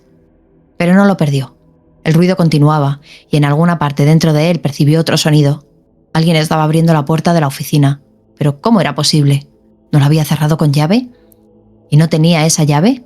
La encontraría, con solo abrir los ojos. Pero no podía abrirlos, ni se atrevía a hacerlo, porque sabía. Su madre también tenía una llave. Tenía una llave de su habitación, tenía una llave de la casa, tenía una llave de la oficina. Y ella estaba ya, mirándole. Norman confió en que le creyera dormido. ¿Qué estaba haciendo allí? ¿Le habría oído salir con la muchacha y le estaba espiando? No osaba moverse, no quería hacerlo. A medida que los segundos pasaban le resultaba más difícil hacerlo. El ruido continuaba y su vibración le inducía al sueño. Era agradable. Luego se marchó. Se volvió sin hablar y salió. No había nada que temer. Había venido para protegerle de las perras. Sí, eso era, para protegerle. Siempre que la necesitaba su madre estaba a su lado. Ya podía dormir. Luego, todo fue silencio. Dormir, sueño, silencio. Norman volvió en sí sobresaltado, echando la cabeza hacia atrás. Cómo le dolía. Había perdido el sentido en la silla. No era de extrañar que todo crujiera. ¿Crujiera? Había oído el mismo sonido antes. ¿Cuánto hacía? ¿1 hora? ¿2? Lo reconoció. En la habitación contigua la ducha estaba abierta, eso era. La muchacha se estaba duchando. Pero de eso ya hacía mucho. Era imposible que aún estuviera allí. Se inclinó hacia adelante, ladeando el cuadro con la licencia. No sin dificultades logró enfocar la mirada en el cuarto de baño brillantemente alumbrado. Estaba vacío. No podía ver tras las cortinas de la ducha, estaban cerradas. Quizá la muchacha hubiese olvidado cerrar el agua y se había dormido, pero pareció extraño que pudiera conciliar el sueño con el ruido que producía el agua al salir con tanta fuerza. Tal vez la fatiga resultara tan intoxicante como el alcohol. Todo parecía estar en orden. Norman volvió a mirar y entonces observó el suelo. Sobre las losetas, fuera del plato de la ducha, el agua formaba un hilillo. No había mucha, la suficiente para que él pudiera verla. Pero, ¿era agua? El agua no es rosada. El agua no forma hilillos rojizos, hilillos rojos como venas. Debe haber resbalado y caído, hiriéndose, decidió Norman. Empezaba a dominarle el pánico, pero sabía lo que debía hacer. Cogió las llaves y salió de la oficina. Encontró rápidamente la que abría la puerta de la habitación contigua. Estaba vacía, pero la maleta abierta aún sobre la cama. La muchacha no se había marchado, por tanto, sus suposiciones debían ser ciertas. Le debió ocurrir un accidente en la ducha. Solo cuando entró en el cuarto de aseo recordó algo más, pero ya era demasiado tarde. Su madre también tenía las llaves del parador. Y cuando abrió las cortinas y miró el cuerpo caído y retorcido en el plato de la ducha, comprendió que su madre había utilizado sus llaves. Todo comenzó en el tranquilo estado de Wisconsin, donde Robert Bloch residía a finales de los años 50. En noviembre de 1957 se descubrió que Ed Gein, un granjero aparentemente inofensivo, ocultaba una vida secreta bastante chunga. Cuerpos desmembrados, muebles hechos con restos humanos y una relación enfermiza con la memoria de su madre fallecida. Bloch, que vivía a escasos kilómetros del lugar, quedó francamente impresionado con todo esto. Y es que, más allá del morbo, lo que capturó su imaginación fue la idea de que el horror podía ocultarse bajo una fachada de normalidad. ¿Y si el monstruo viviera en la casa de al lado? De esa pregunta nació Psicosis. No se trata de novelar la vida de Ed Gein, sino de crear un personaje que encarnara la psicosis gestada por la represión y el trauma. Así, Norman Bates fue modelado como un reflejo de lo perturbadoramente cotidiano, alguien roto por dentro pero invisible para todos los demás. ¿Quién fue Ed Gein y qué hizo para que su historia fuera tan increíblemente convulsa de cara a ese status quo estadounidense de aquel entonces? En el tranquilo pueblo de Plainfield, en Wisconsin, donde nunca pasaba nada hasta ese día, las autoridades descubrieron que... ¿El Almansa de Estados Unidos? Sí, Almansa y el Veteran, un pueblo ahí que no pasa nada, no le importa a nadie nada, hasta que un día, ¡pam!, tienes metido ahí en medio a un Ed Gein o un Dahmer. Era un tío solitario, retraído, pero que, atención, la policía, cuando llegan a la casa de este hombre, porque ya tiran del hilo y saben que ha pasado algo, se encuentran... ¿Qué está pasando, Ed? En el granero se encuentran el cadáver abierto en canal, colgado de 2 cuerdas de una de las mujeres que había asesinado. Había desaparecido. Y la cabeza de la tía metida en no sé qué tinaja de la cocina. O sea, tú imagínate que eres un policía de un pueblo de mierda en aquel entonces, donde lo que más pasaba es que un gato se subía a un árbol y te encuentras en un granero ese espectáculo dantesco que aparte es como que no procesas la información. ¿Eso es un animal o es un ser humano? ¿Qué estoy viendo? Es muy chungo por muchos motivos. El caso es que Ed Gein además rompió con algo que era muy...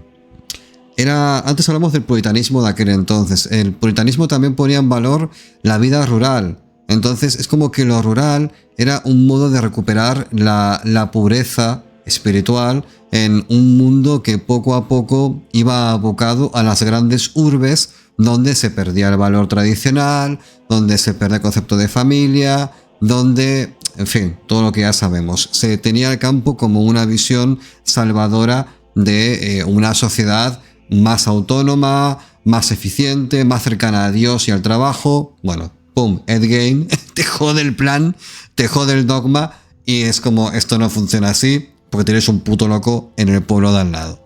Entonces, ¿qué nos encontramos cuando la policía llega a la casa de Ed Gein?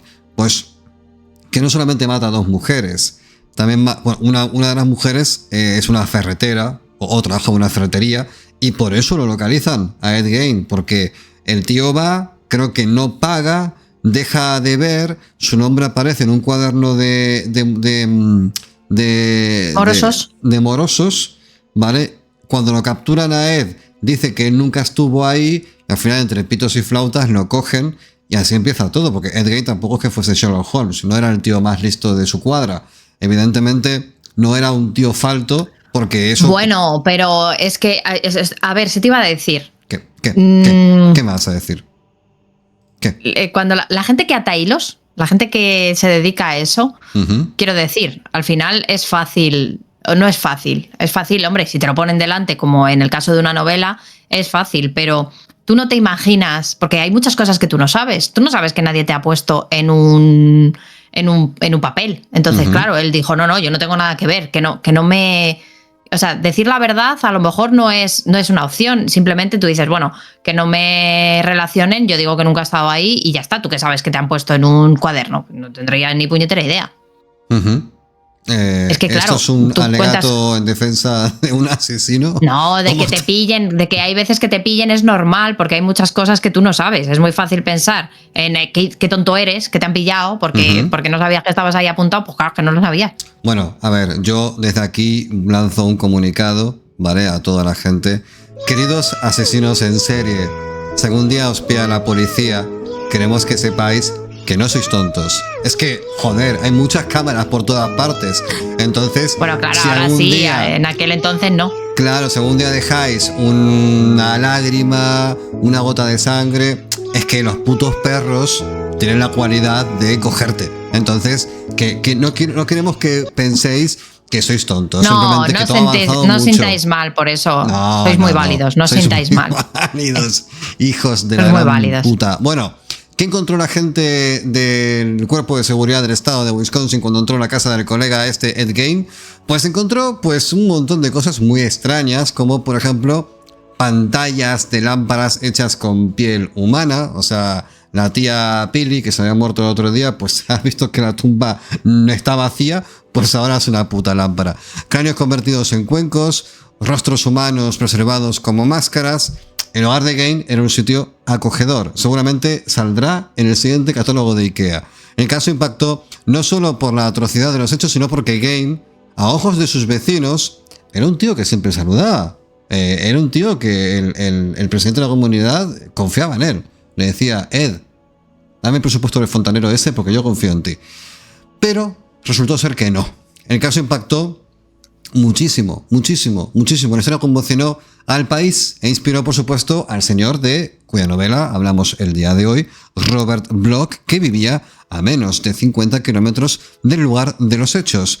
Y aquí es donde Robert se preguntó, ahí, muy solemne en su despacho, fumándose una pipa seguramente y tomándose un vinito, dijo: ¿y si un psicópata viviera en la casa de al lado?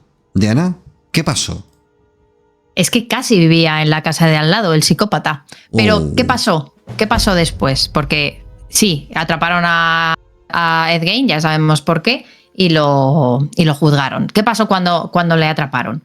Pues lo más inquietante no fue lo que encontraron, que bueno, sí, era la pera, sino cómo reaccionó él. Cuando la policía arrestó a Ed Gein en el 57, con la desaparición de esta mujer que trabajaba en la ferretería, pues él no tardó en confesar. Allí estaba en la cocina tomándose un café y su tono era tranquilo, casi cordial, como si hablara de cómo se había arreglado el tractor. Pero lo que hizo temblar al país fue el eco de la noticia. Los periódicos estallaron en titulares morbosos.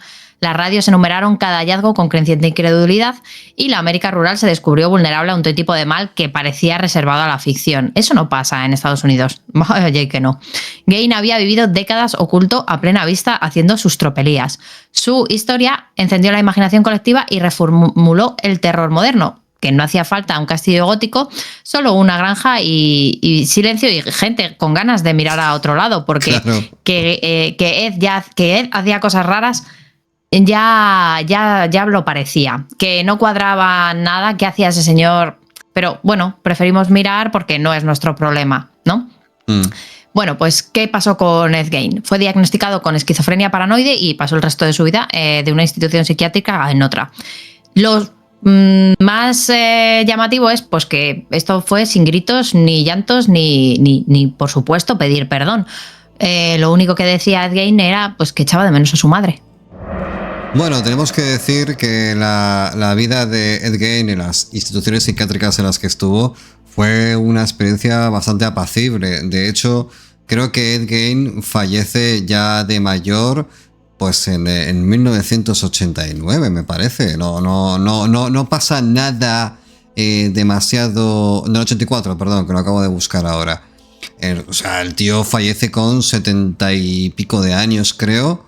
O 80 y algo, no me acuerdo. Y el caso es que se muere de mayor, no monta apoyos, no es un tío violento, no es un tío con ese tipo de perfil depredador que puedas decir es que es peligroso hasta dentro del penal. Es un tío que no puede vivir en sociedad o que como mínimo requeriría una transformación mental brutal, pero siempre cuando se ha hablado de sus 2 asesinatos comprobados, son la coyuntura de la búsqueda de un deseo sumado a la relación con su madre, que es una puta movida, es todo súper loco.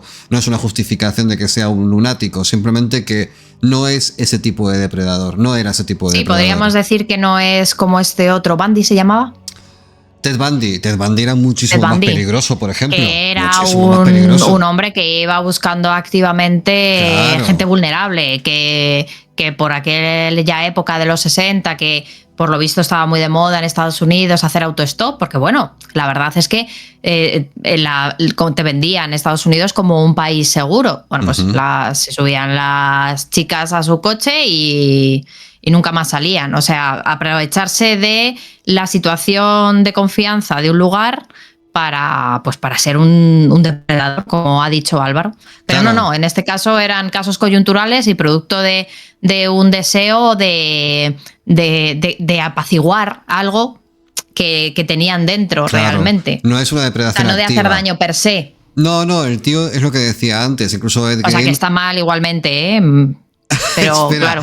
Los alegatos que has hecho hoy a favor de colectivo de asesinos en serie, tranquilo, que no van a generar ningún tipo de estropicio mayor que el de haber dicho que has aspirado un pájaro con la aspiradora, querida. Te digo que vienes de muy arriba. Creo que ahora mismo decir que Hitler no hizo tantas cosas mal no sería un problema comparado con el pájaro aspirado.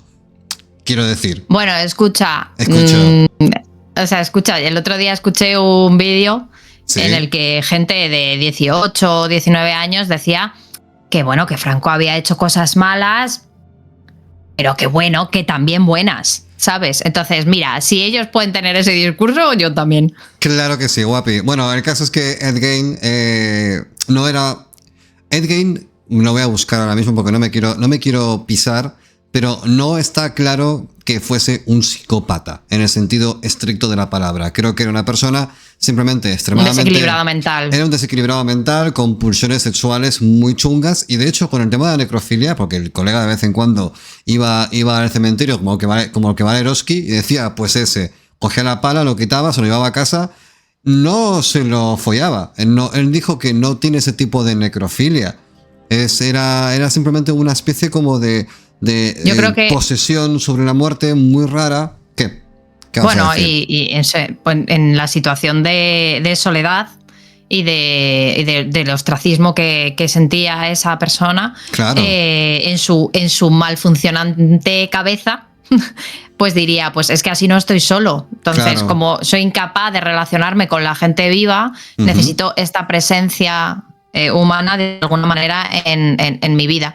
Escucha, a ver, este señor era un señor súper perturbado, que incluso tenía un traje de... Recordemos que la película de El silencio de los corderos también está inspirada en él. Que este señor tenía un traje hecho con piel de mujeres para sentirse un poco más cerca de su madre. Entonces, claro, a ver, es que este señor estaba muy perturbado. O sea, no podía vivir en la sociedad. Diana, tú piensas que seguramente Ed Gein, si estuviese vivo a día de hoy, solo en su casa, con la madre que se le muere y todo lo demás, se abriría un podcast de literatura y ya está. No pasaría nada más.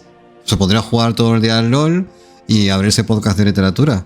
Y ese sería el Ed Gein del día de hoy. No habría mucho más. Os voy a decir una cosa. Parece muy fácil hacerse un podcast de literatura, pero hay que estar aquí, que hay que hacer escaletas. Un podcast por ciudadano. Cada persona que esté ahí fuera merece un podcast a contar su putísima vida. Bueno, vamos a continuar con Norman Bates. Norman Bates, ¿continuamos o qué? ¿O qué hacemos? ¿Qué te pasa? ¿Por qué me interrumpes? ¿Por qué me interrumpes? ¿Qué quieres hacer? No, ¿cuánto tiempo llevamos? Venga, dime, a ver a qué nos da tiempo. 1 hora y 13 minutos de programa, querida mía. ¿Qué hacemos? Bueno, yo creo que podríamos hacer la lectura final. ¿Sí? Vale, me parece perfectísimo. Y pasar a los asuntos del cometa. Pues entonces Diana Soriano acaba de decidir que pasamos a la última lectura, y a mí me parece maravilloso, por supuesto. Y vamos allá en 3, 2, 1, dentro lectura. El verdadero fin llegó silenciosamente. Se produjo en la pequeña y desnuda habitación donde las voces habían murmurado y se habían mezclado durante tanto tiempo. La voz del hombre, la voz de la mujer, la voz del niño. Las voces estallaron cuando se inició la fisión, pero ahora, casi milagrosamente, se produjo una fusión. Solo quedaba una voz, y era como debía ser, ya que solo había una persona en la habitación. Siempre había habido una persona, solo una. Ella lo comprendió entonces. Lo comprendió y se alegró. Era mucho mejor que así fuera. Tener total y plena conciencia de una misma, como en realidad era. Ser serenamente fuerte, serenamente confiada, serenamente segura. Podía mirar al pasado como si fuera una pesadilla. Era eso lo que había sido. una pesadilla poblada de ilusiones. Había un muchacho malo en la pesadilla, un muchacho malo que había matado a su amante e intentó envenenarla a ella. En alguna parte de la pesadilla estaba el ahogo, los gemidos y los intentos de abrirse la garganta y las caras amoratadas. En alguna parte de la pesadilla estaba el cementerio por la noche y el muchacho que cavaba y jadeaba, y la rotura de la tapa del ataúd. Y el momento del descubrimiento, el momento de mirar lo que contenía. Pero lo que allí yacía no estaba realmente muerto. El muerto era el muchacho malo, y así debía ser. En la pesadilla había habido un hombre malo también, y era asimismo un asesino. Había mirado por un agujero en la pared y bebido y leído libros sucios, y había creído, además, en muchas tonterías. Pero lo peor de todo era que había dado muerte a 2 personas inocentes, a una muchacha de hermosos senos y a un hombre que se cubría con un estetón gris. Ella lo sabía todo, claro está, y por eso podía recordar incluso los más pequeños detalles. Lo sabía porque había estado allí, entonces, mirándolo, pero solo había mirado. Era el hombre malo quien había cometido los asesinatos, y luego intentó culparla a ella. Mi madre los mató, lo dijo, pero era mentira. ¿Cómo podía matarles si solo le contemplaba? Y tenía que fingir que era un cuerpo disecado, que no puede hacer ningún daño y que se limita a existir para siempre. Sabía que nadie creería al hombre malo, y el hombre malo había muerto ya. El hombre malo y el muchacho malo estaban muertos, o de lo contrario, solo eran parte de la pesadilla, y la pesadilla se había desvanecido ya para siempre. Solo quedaba ella, y ella era real. ¿Y acaso no es cierto que ser la única y saber que se es real es prueba de cordura? Pero para estar más segura sería mejor seguir fingiendo que era solo un cuerpo disecado. No debía moverse nunca, sino permanecer sentada en aquella habitación pequeña, sentada para siempre. Si permanecía sentada sin moverse, no la castigarían. Si permanecía sentada sin moverse, sabrían que estaba cuerda. Permaneció sentada durante mucho tiempo, y luego entró una mosca zumbando entre las rejas. Se posó en su mano. Podía aplastarla si hubiera querido, pero no la aplastó. No la aplastó y confió en que le estuvieran vigilando, porque eso probaba la clase de persona que realmente era, incapaz de matar una mosca. Pues saltamos así, damas y caballeros, a los asuntos del cometa. Aquí estamos.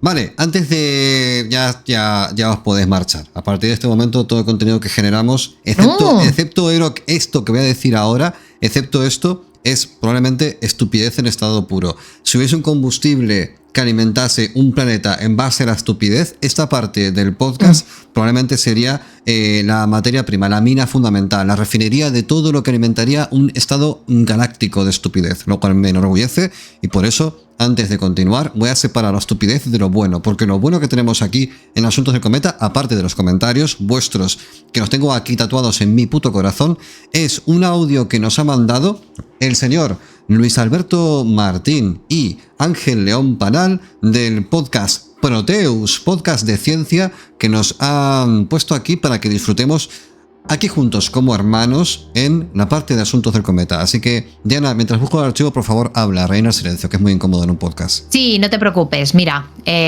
vamos a comentar esta última lectura que a mí me ha encantado. Es el final de la obra, en la que se queda de manifiesto que este señor no va a recuperar la cordura en su puñetera vida.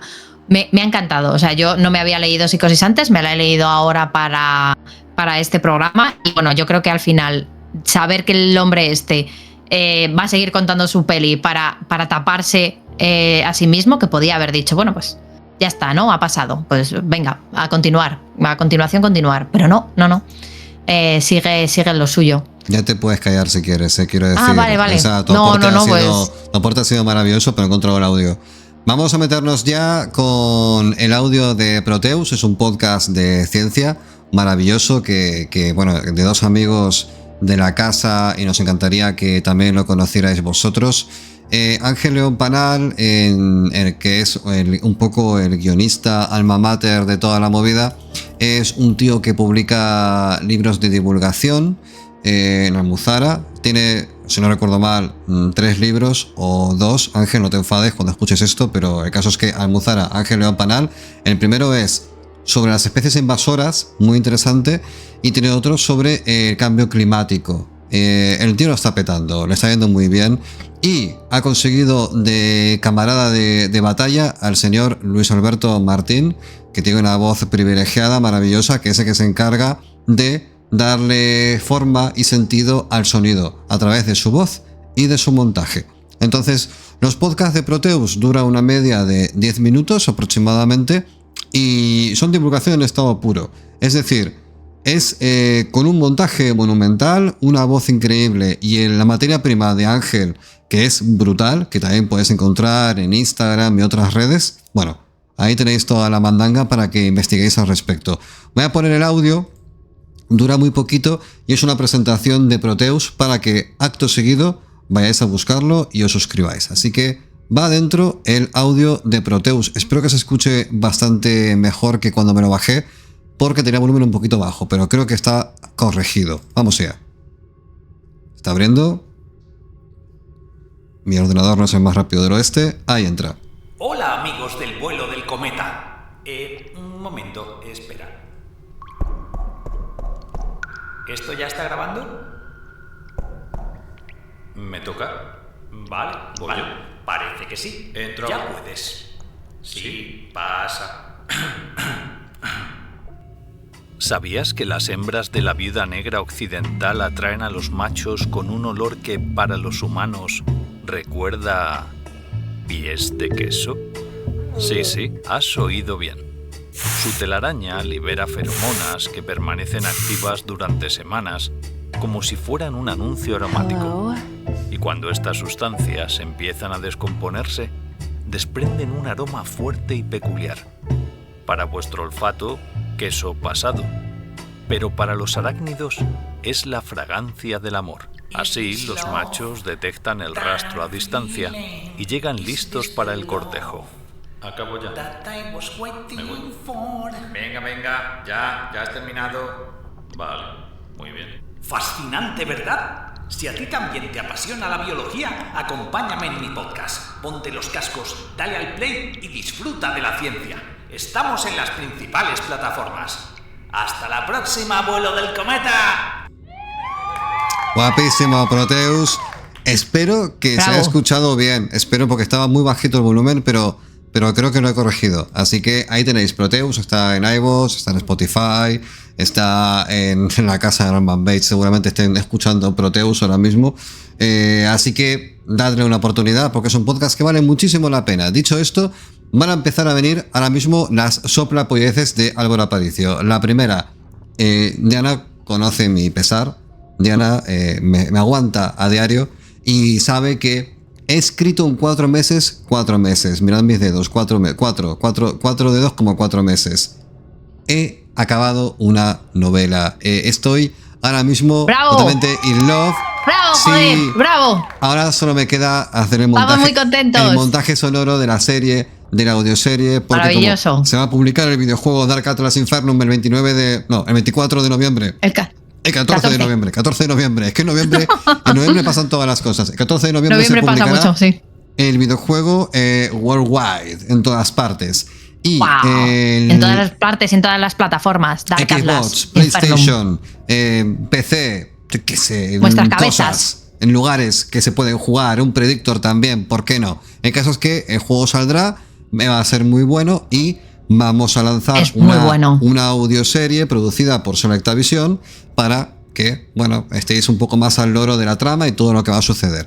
Así que se vienen cosas potentes. Cositas. Cosas muy potentes, vienen cosas muy potentes, querido. Se vienen cosazas, qué cositas. Luego, Fantarquía, ¿vale? Antes de continuar, quiero hablar de Fantarquía y mientras entro en la página de Fantarquía, quiero que estamos cerrando ya el programa, quiero que sepáis varias cosas. La primera, que los talleres ya están habilitados, los formularios, para que podáis entrar y apuntaros, ¿vale? Porque hay plazas limitadas. Hay 3 talleres de literatura y hay 3 partidas de rol, ¿vale? Y luego, podcasts que están invitados a la mandanga: Crónicas de la calle Morgue, La Torre del Cuervo, La Fosa de Rancor, Terror en Línea, Normal Podcast from Normal People, editoriales como Transbordador, Numac, Sargantana, va a venir la Fundación Asimov. Esto va a ser una locura. Madre mía, qué ganas ya. Habrá de todo y nos moveremos locos durante una jornada en La Lenta, en el corazón de Valencia. Recordad, para el 29 de noviembre. Sí, las partidas de rol las mesas son muy limitadas. Va a venir Valentia Sí, Lúdica mucho. a dirigir las mesas, que es la asociación de rol de Valencia más tocha que hay. Va a venir gente con mucha experiencia y luego los talleres literarios también son muy limitados. Son 3, pero parecen muchos, pero luego se llenan. Entonces, tenéis que estar un poco al loro para poder ese día venir y nada, participar de la locura que se va a montar.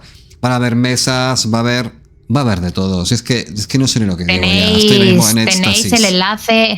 Tenéis el enlace a la página web en todas nuestras redes sociales, fantarquía.es, pero bueno, la tenéis allí. Y tenéis el acceso a todos los formularios para inscribiros también en esa misma página web que tenemos.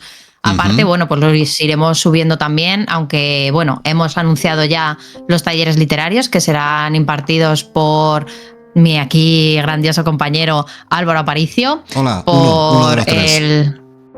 Claro, uno de ellos. El otro por Alfredo Álamo, el autor de La vieja sangre, que está inspirado también en el barrio, un barrio que está muy cerquita allí, en Valencia, el Cabañal, y por el también grandísimo Carlos de Urarte, autor de Salitre y cenizas. Que habéis escuchado hace poquito en Unplugged.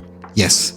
Efectivamente. Y las partidas no os las podéis perder, que son de La llamada de Cthulhu, de Dungeons and Dragons, por supuesto, que iba a llevar yo de quinta, aunque yo no dirijo, y también Esoterroristas que fue publicado por quién? Por la editorial Shadowlands. Oh, Shadowlands. Amigos de nuestra casa también. Pues ahí queda la cosa. También tenéis que tener en cuenta, si escribís, que hace mucho que no hacemos promo de esto, es que el segundo premio de cuento Vuelo del Cometa se va a entregar en la Fantarquía del 29 de noviembre. Tiene un premio de 350 pavazos y tenéis hasta el 20 de noviembre para mandar el cuento, más que para escribir. El 20 de noviembre chapamos la recepción de cuentos y ahí ya será lo que el jurado sagrado dicte sentencia. Que tenemos un montón de amigos queridos ahí trabajando para ello.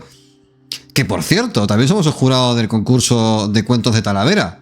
También somos el jurado de cuentos de Talavera. Estoy muy ilusionada. O sea, yo, Warhammer y yo tenemos esa relación amor-odio. Yo soy un poco, pues eso, de leer, pero de jugar no tanto.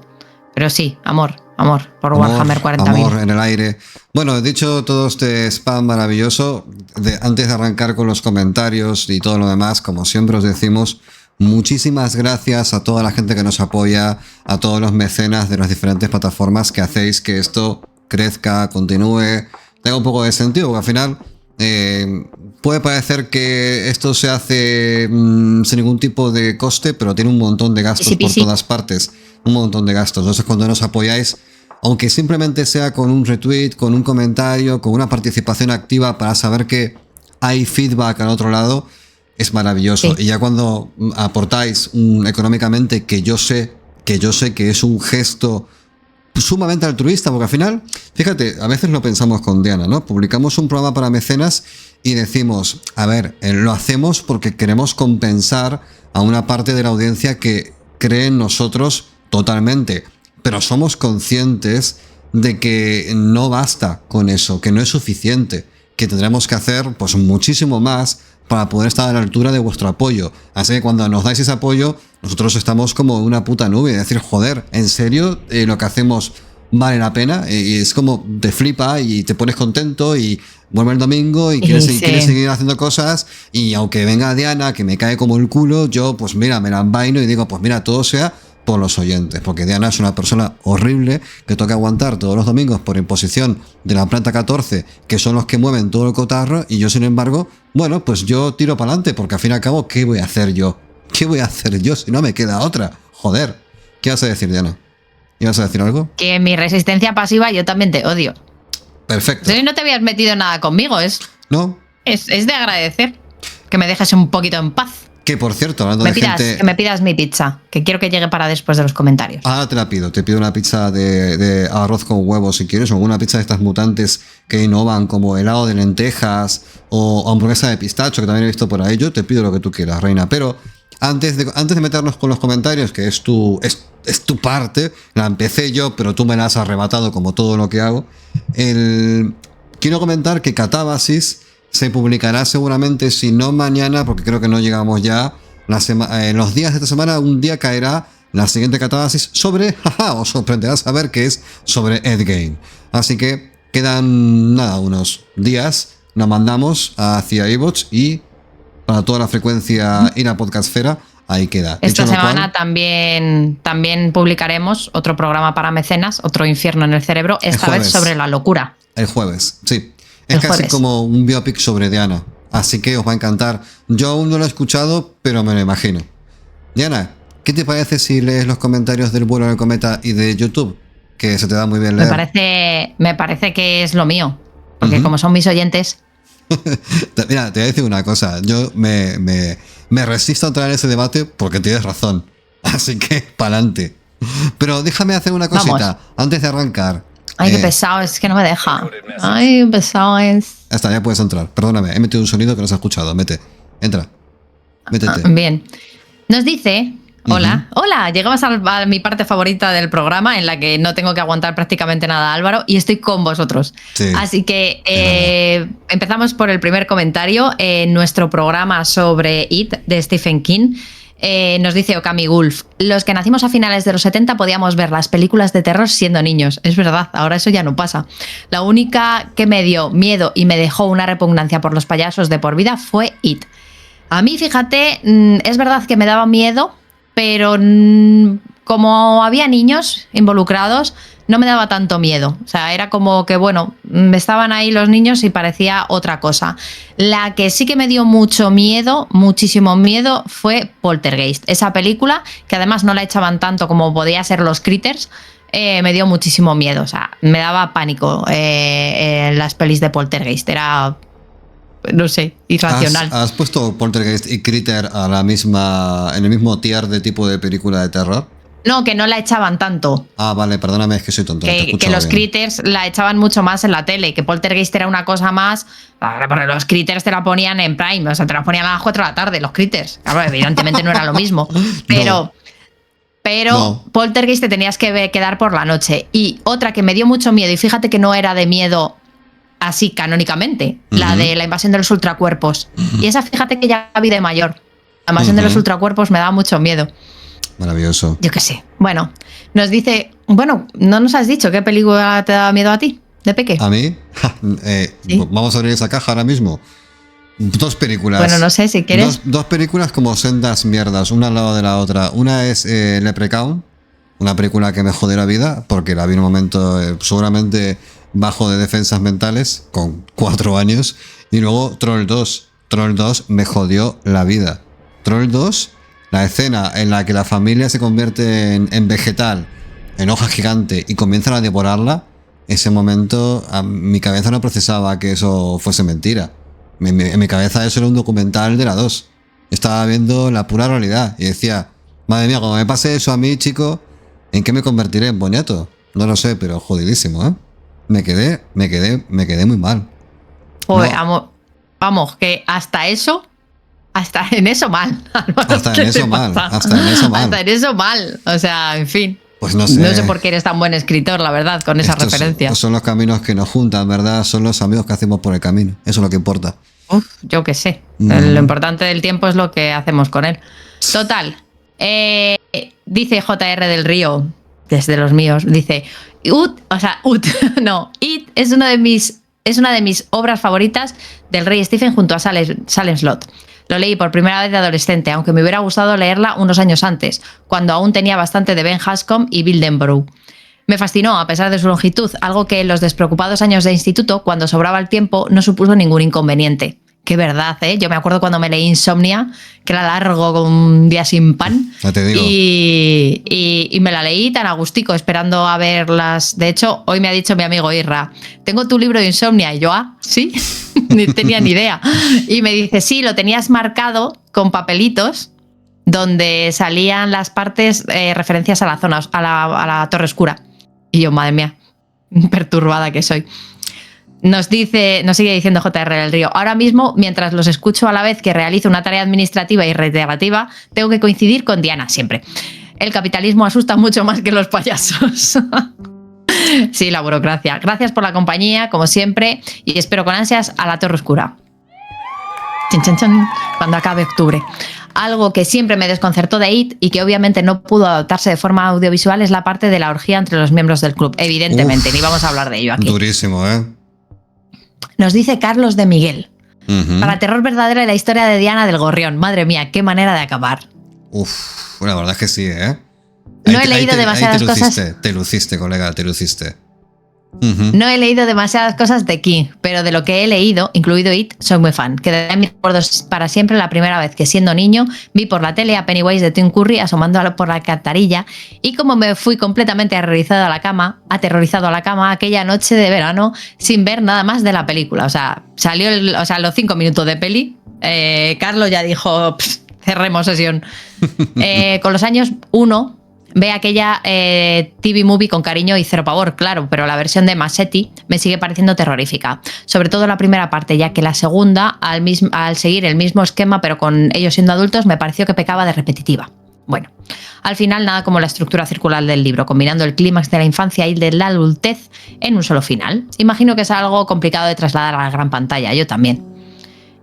También me parece que King hace un trabajo ejemplar al caracterizar al propio Derry de una forma tan inquietante, inseparable del mismísimo Pennywise. Sin tener casi nada que ver con la historia principal y sin que llegue a aparecer siquiera el payaso, el tramo que transcurre allí, en Derry, en 22 del 11 de 1963, es muy, pero que muy mal rollero. Derry siempre mal rollera, esté It o no esté. Derry, háztelo mirar, persevera.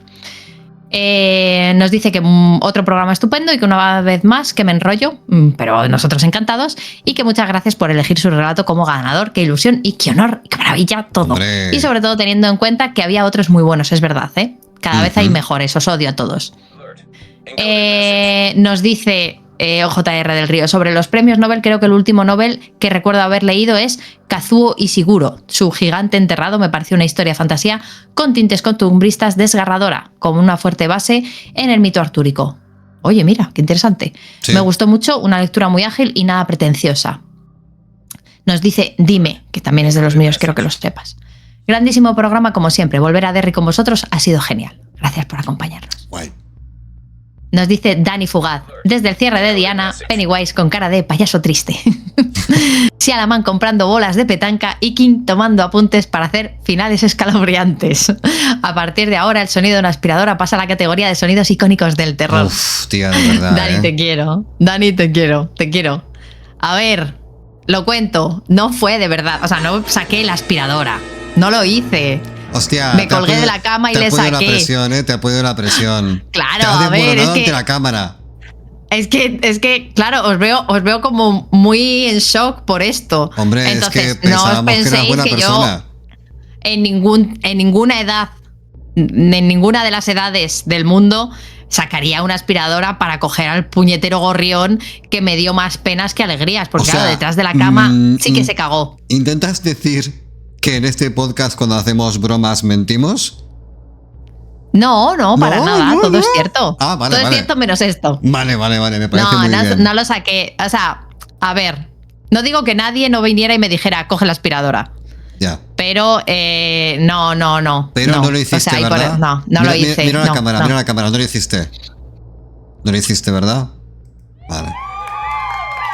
Suficiente, está bien.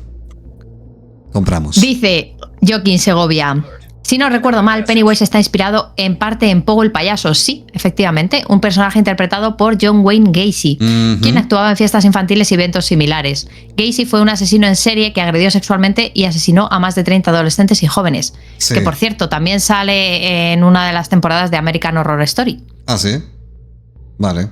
Sí. En la del circo, imagino, ¿no? ¿O más adelante? Sí. No, en la del circo. Vale. Además, sospecho que las frases grandilocuentes y del estilo de Mr. Wonderful con el que King hablaba de su propio trabajo en aquella época bien podrían tener algo que ver con las cantidades de farlopa, benzodiazepinas y alcohol que consumía. Totalmente de acuerdo. Sí, y después de saltar estas dos perlas, me vuelvo a mi jaula antes de que se den cuenta de que me he escapado. Joaquín, por favor, no te vayas. Vuelve. Uy, mira, nos dice el señor JJ Poderoso, autor de Cosas de Goblins y de Relatos Andalianos, y director y único señor del podcast de rol Dados y Mazmorras y además de la cuenta de Instagram Dados y Mazmorras, nos dice: familia, me acabo de hacer suscriptor de pago, ya tenéis mi café mensual, que ojalá nos pudiéramos tomar juntos, por favor. No es mucho, pero disfrutadlo junto a unos churros pagados por otros mecenas. Gracias, tío. Chocolate con churros. Gracias. Sí. Y hablando de It, aún no lo he leído y llevaba semanas pensando en leerlo, quizá por el bombo de la nueva serie. Miedo me da llevarme un spoiler de la hostia. Bueno, no, en este tuvimos cuidado, pero escucharé este podcast con cuidado. Sí, no había spoilers, creo. Muchas gracias. Muchas gracias, caballero. A sus pies. Nos dice Eduardo: gran programa y aunque tenéis buenísimas escaletas, cuando salís de ellas creáis momentos muy especiales. Tim King, sin dudarlo, joder a Dios Dostoyevsky. Del otro, no sé ni escribir el nombre. No me extraña. ¿Quién sabe escribir Dostoyevsky? No voy a decir nada en absoluto porque ahora mismo soy una estatua de piedra invisible a vuestra absoluta. Está disecado, Álvaro. Está disecado. Sois vulgares, sois gente soez. Os tengo que querer porque si no os quiero yo, encanta. ¿Quién os va a querer? Ya está, eso es todo. Vale, solo sobre la obra diré que mi encuentro con ella fue teniendo 14 tiernos años y siendo mi gran hito como lector hasta ese momento, porque tela.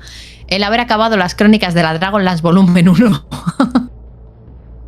En fin, las páginas de lo que debía ser una primera edición en castellano me atraparon en lo que en mi recuerdo fue muchísimo tiempo y creo en mi memoria imágenes imborrables.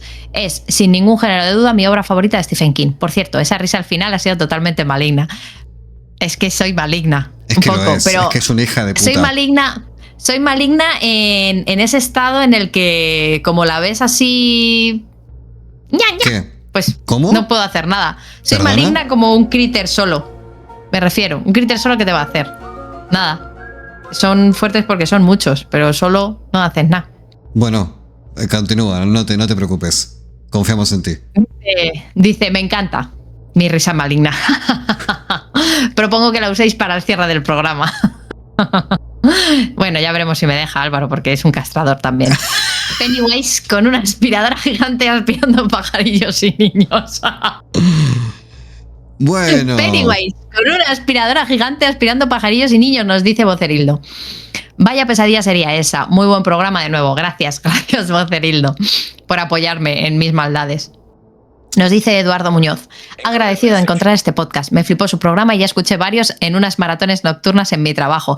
Qué buen momento, Eduardo, para tenernos ahí contigo. Encantados nos hallamos. Un placer. Saludos desde Chile. Hola, Chile. Hola, Chile. Y porfa, no más pajaritos en la aspiradora. Que no hubo pajaritos en la aspiradora. No, ay, perdón. De verdad, qué mala gente soy. Un beso a Juan Carlos Bodoque, que es posiblemente lo mejor que le ha pasado a Latinoamérica. Así que un beso grande, ¿eh? Por supuesto. Grande, Chile. Hostia. No continúes por ahí. No. Pasa rápido, corre. Nos dice, no somos nada, que ya le echábamos de menos. Yo discrepo un poco de que Stephen King no sea interesante más allá del terror. Recuerdo perfectamente el día en que llegó a mis manos un ejemplar de la colección Gran Superficción de Martínez Roca con una portada espectacular y ochentera como Dios manda, con el título La Larga Marcha. Como nunca me ha interesado demasiado el terror, más allá de Poe, Lovecraft, Loomis y alguna curiosidad más, el hecho de que en la portada apareciera Stephen King con una tipografía gigante me hizo sentir un cierto recelo. Qué teto. Pero como se trataba de una colección de ciencia ficción, decidí llevármela a casa, ¿por qué no? Y 30 años después de aquella fascinante lectura, aún me fascina pensar cómo es posible escribir una novela bajo una premisa tan simplona y aparentemente aburrida como la de un grupo de chavales dando un paseete. Solo por esa gesta aparentemente imposible se merece todo mi reconocimiento. Por eso, por Cuenta conmigo, por Cadena Perpetua y por La Milla Verde y las toneladas de cocaínas consumidas durante el rodaje de La Rebelión de las Máquinas, aquel maravilloso camión con la cara del Goblin verde en el capó, que la vi hace no mucho, hace no mucho la vi. Imagino que a King le gustaría más que le hubieran reconocido como el Premio Planeta y el milloncete de euros, como a ese mamarracho impresentable con evidentes síntomas de imbecilidad provocada por generaciones de endogamia entre primos hermanos y su plagio de El amante de Lady Chatterley. Durísimo, pero joder. Que ni siquiera habrá escrito él porque no sabe ni el título de su propio libro, pero bueno, así es la industria de la inmundicia editorial. Tremendo melón que nos ha abierto No Somos Nada. Y le contesta Vocerildo: qué bien expresado lo del premio Paleta. de Antena 3. Y esos personajes infumables aupados a ganadores. Dentro de 4 o 5 años tendremos a Tamara Falcó con su premio y su prefabricada novela ñoña. Espero Tenemos que sea a un montón de punkis en los comentarios. Son todos unos punkis, me encanta. Sí. Yo quiero que la de Tamara Falcó sea de Monster Romance. Monster Romance o Monster Fact. Sí. Monster Romance. Monster que ya Romance. no sé, pero me parece que como para Fact no está. Asqueroso todo esto. Dice, no somos nada. Estoy a punto de seguir tu ejemplo y cambiarme de nombre a cuánto plomo malgastado. ¿Cuánto plomo malgastado? Ay, madre, yo diría que cuánto plomo madre. sin gastar. Del cuarteto de cuerda y jeringa escorbuto. Ah, vale. Vale, vale. Sí, ya sé. Vale, ya lo he entendido. Entendí la referencia. Muy bien. Hemos abierto un melón No. del no, que yo no, ahora no. Porque no terminamos el programa. Otro día. Igual podemos hacer un debate sobre esto, Álvaro, un día tú y yo. Yo propongo eso es totalmente una cortina de humo, que os fijéis en mi taza. Mi taza está por la mitad. ¿Veis la taza? Si estáis en Divox tenéis que venir a YouTube. Melancólica taza, ¿qué ha pasado? Esta taza es por la mitad. Dice, en Oviedo me gasté todo el dinero y solo me queda para media taza. Así que estoy viendo una taza que está cortada por la mitad. ¿No os parece maravilloso a dónde ha llegado la ciencia? A mí lo que me parece maravilloso es el contraste de tu persona. Que un día se trae una taza tan grande como tu cabeza y otro día una por la mitad. ¿Qué pasa en tu casa con los vasos? Y no forma parte de eso de mi encanto. Continuemos, adelante, vámonos. Efectivamente. A por más. Vamos al programa de YouTube también de esta nuestra Derry, nuestro IT, y nos dice 66, los reban. Uy, los reban. Wow. Vale, no entiendes la referencia. Los Revan era el malo de los Kotor. Bueno, el protagonista de los Kotor, que podía ser bueno o malo según tú quisieras. Cuando dices los Kotor, o sea, claro, la referencia mal explicada. Knights of the Old Republic. Un juego RPG de Star Wars publicado probablemente en el 2004 por Obsidian. La diferencia entre el malo de los Kotor y la explicación pedante de Álvaro. Un beso. A mi madre. Y ahora me decís, ¿a quién queréis más? ¿A mamá o a papá? ¿A quién queréis más? A propósito, no me odiéis, por favor. No me quiero quedar solo, ojo, no tengo amigos. No me odiéis. Será así, joder. Escucha, yo siempre voy a estar contigo, no te preocupes. Gracias. Un beso. Me obliga la administración. Nos dice los Revan. Buen programa como siempre, aunque nunca leí la novela y a riesgo de que me funéis vivo, para mí las películas de It, tanto la clásica de los 90 como las de Machete, es ese de los cojones. Me parecen una auténtica mierda, aburrida, sin sentido, pedantes, incongruentes, etc. En fin, King, como cualquier otro genio, tiene sus luces y sus sombras, efectivamente, sus obras maestras y sus mierdas infumables de señor que escribe lo que le sale de la nariz, por lo visto. Y no lo digo yo, lo dice su hijo. Aparte de que se le subió la fama a la cabeza y se volvió un auténtico gilipollas. No estoy muy de acuerdo con que sea un gilipollas y es lo único que no estoy de acuerdo contigo. Yo no sé nada de ese tío. Para mí esto, lo que ha dicho el compañero es la verdad. Yo no tengo ni puta idea, no tengo criterio. Y soy muy influenciable, así muy que... bien. Perfecto. Ajá. Cómprame la pizza ya. Vale. Nos dice Israel Robles, mi amigo Irra, nos dice, Stephen King me aburre y me gusta por igual. It es una maravilla. El mismo pueblo es otro personaje, pero sí que siento que sus fallas las lleva al límite. En este en concreto, 1000 páginas se lleva el libro porque se explaya demasiado la vida de cada uno, que ojo, también tiene su magia y su forma de escribir, pero yo soy más de la chicha.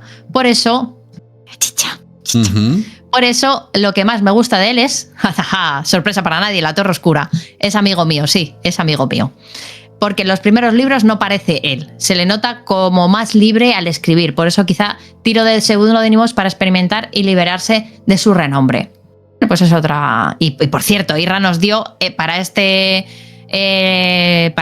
este vídeo de YouTube nos dio 20 pavazos, como 20 soles. 20 euros. Yo cuando vi eso no entendí nada. Isra, te queremos. Gracias por tanto. Sí, sencillamente. No merecemos tu cariño a este nivel. No, y Diana menos que yo todavía. Diana, de hecho, no se merece cariño. Diana se lo merece. Diana se lo merece porque Diana conoce a Isra desde los 15 años y bastante hemos pasado. O sea, que sí que se lo merece. Tú tranquilo. Amiguismo. Vale, está bien. Bueno, nos dice Mac Chemplas. Hostia, tú, ¿de dónde eres? La primera vez que os escucho os veo por aquí. Digo, voy a ver si son como me los imaginaba. Uf, qué miedo me da esto. ¿Y qué quieres que te diga? A Diana Soriano me la imaginaba con gafas, niño. No sé, tipo secretaria de los 80. Y sin embargo me mola más así, aparte de un bellezón. ¡Ay, un bellezón! Ay, lo que te dicen. Madre mía, los filtros, qué bien trabajan, madre mía. Y unos ojos hipnóticos que me da la sensación que la envuelve una aura, por llamarlo de alguna forma, hippie, un poco en alguna época, sí, un poco así. Y nos dice, esto me encanta, en cambio con Álvaro Aparicio yo me lo imaginaba con el pelo repeinado, incluso con traje, ole mi Álvaro, y le falta el pijama, si es que no sé. Ya, el sí, pijama. Sí. No, ahora en serio, mola el programa. En imagen es aún así, yo prefiero podcast, que le resulta más mágico, pero que sigamos así. Muchas gracias. Oye, pásate por aquí más a menudo. Claro que sí. Nos dice, ya estoy pensando en robarte a tu amigo Cacaurot. Nos dice, hola majos, hola majo, ¿cómo estás? Yo creo que Stephen King ya es uno de los escritores más trascendentes de la historia por su importancia en la cultura pop, aunque académicamente no se ha reconocido con grandes premios de prestigio. Efectivamente, es ya de los míos. Álvaro, vete despidiéndote de él. Vale. Es un hecho que una vez que sales en Los Simpson ya tienes un hueco entre los grandes de tu sector. ¿Qué razón tienes, joder? A mí personalmente King me produce las mismas sensaciones que Arturo Pérez Reverte. Me encantan sus historias y sus personajes, pero se me hacen pelín duros de leer. Sobre todo Reverte. Sí, hombre, es que, a ver, no es lo mismo el maestro de esgrima que a lo mejor a La Triste, que ya es un poco estomagante. Y lo tengo pendiente, pero las dos películas me encantaron, sobre todo la primera. Uh-huh. Diana. Me he reído mucho con tu anécdota del gorrión. Mi hermana es igual que tú, se compró hasta una bombilla de calor para salvar las vidas de los gorriones que se caían de los árboles. Todos muertos, no se sobrevive ninguno. Eso sí, que yo sepa no aspiro a ninguno. Bueno. Gracias por el comentario. Cacaorot, nos vemos hoy, nos estamos viendo ya. Estamos aquí ya todos. Nos dice nuestra amiga Caro, King es todo y también el espejo de cada uno, por eso incomoda, atrae y provoca. Comparto la opinión de Álvaro en cuanto a que cuando ya no esté con nosotros trascenderá su obra. El suyo es un trabajo amplio, profundo y que no cuida los límites. Los monstruos no están en los cuentos, están dentro nuestro y a veces ganan. Gran programa, gracias, Caro. Y con esto terminamos. ¿Sí? Yo creo que sí. Ha sido una maravilla. Comentarios. Gracias por participar. Acordaros de darle al like en iVoox, no cuesta nada y para nosotros significa un montón. También en YouTube, darle un like, también nos ayuda porque en YouTube y en iVoox el algoritmo se fija mucho en esas cosas. Y darle el hype, por favor. Darle al IPE, hablad bien, no seáis guiris, hablad bien. Hablad es como, que hay que quererte, joder, hay que quererte. Gente que habla como gente española, latinoamericana. Hablad como gente. Hablad como seres humanos que utilizan la lengua más maravillosa que existe, que es el puto español, que tiene 40 sinónimos y que puedes decir lo mismo de 40 modos distintos. Es que coño, está Quijote. Y que da igual cómo lo digas, o sea, da igual qué palabra utilices, que todo depende del tono. Tú puedes decirlo muy bonitamente, pero muy chabacanamente al mismo tiempo. Claro, efectivamente. Como por ejemplo, ¿qué gilipollas eres, Diana? Oh, qué gilipollas eres, Diana. ¡Ay, qué gilipollas eres! ¿Cómo te quiero? Así, ¿habéis visto? Uh-huh. Bueno, vamos a marcharnos ya. Ha sido un verdadero placer estar con vosotros el día de hoy. Y me toca ir a editar todo esto para que se pueda subir, porque son casi las 9 y esto alguien tiene que subirlo. Yo me voy a bajar... ¿Pero me has pedido ya la pizza? Que sí, pesada. Me voy a bajar a la sala de máquinas a darle forma a todo esto.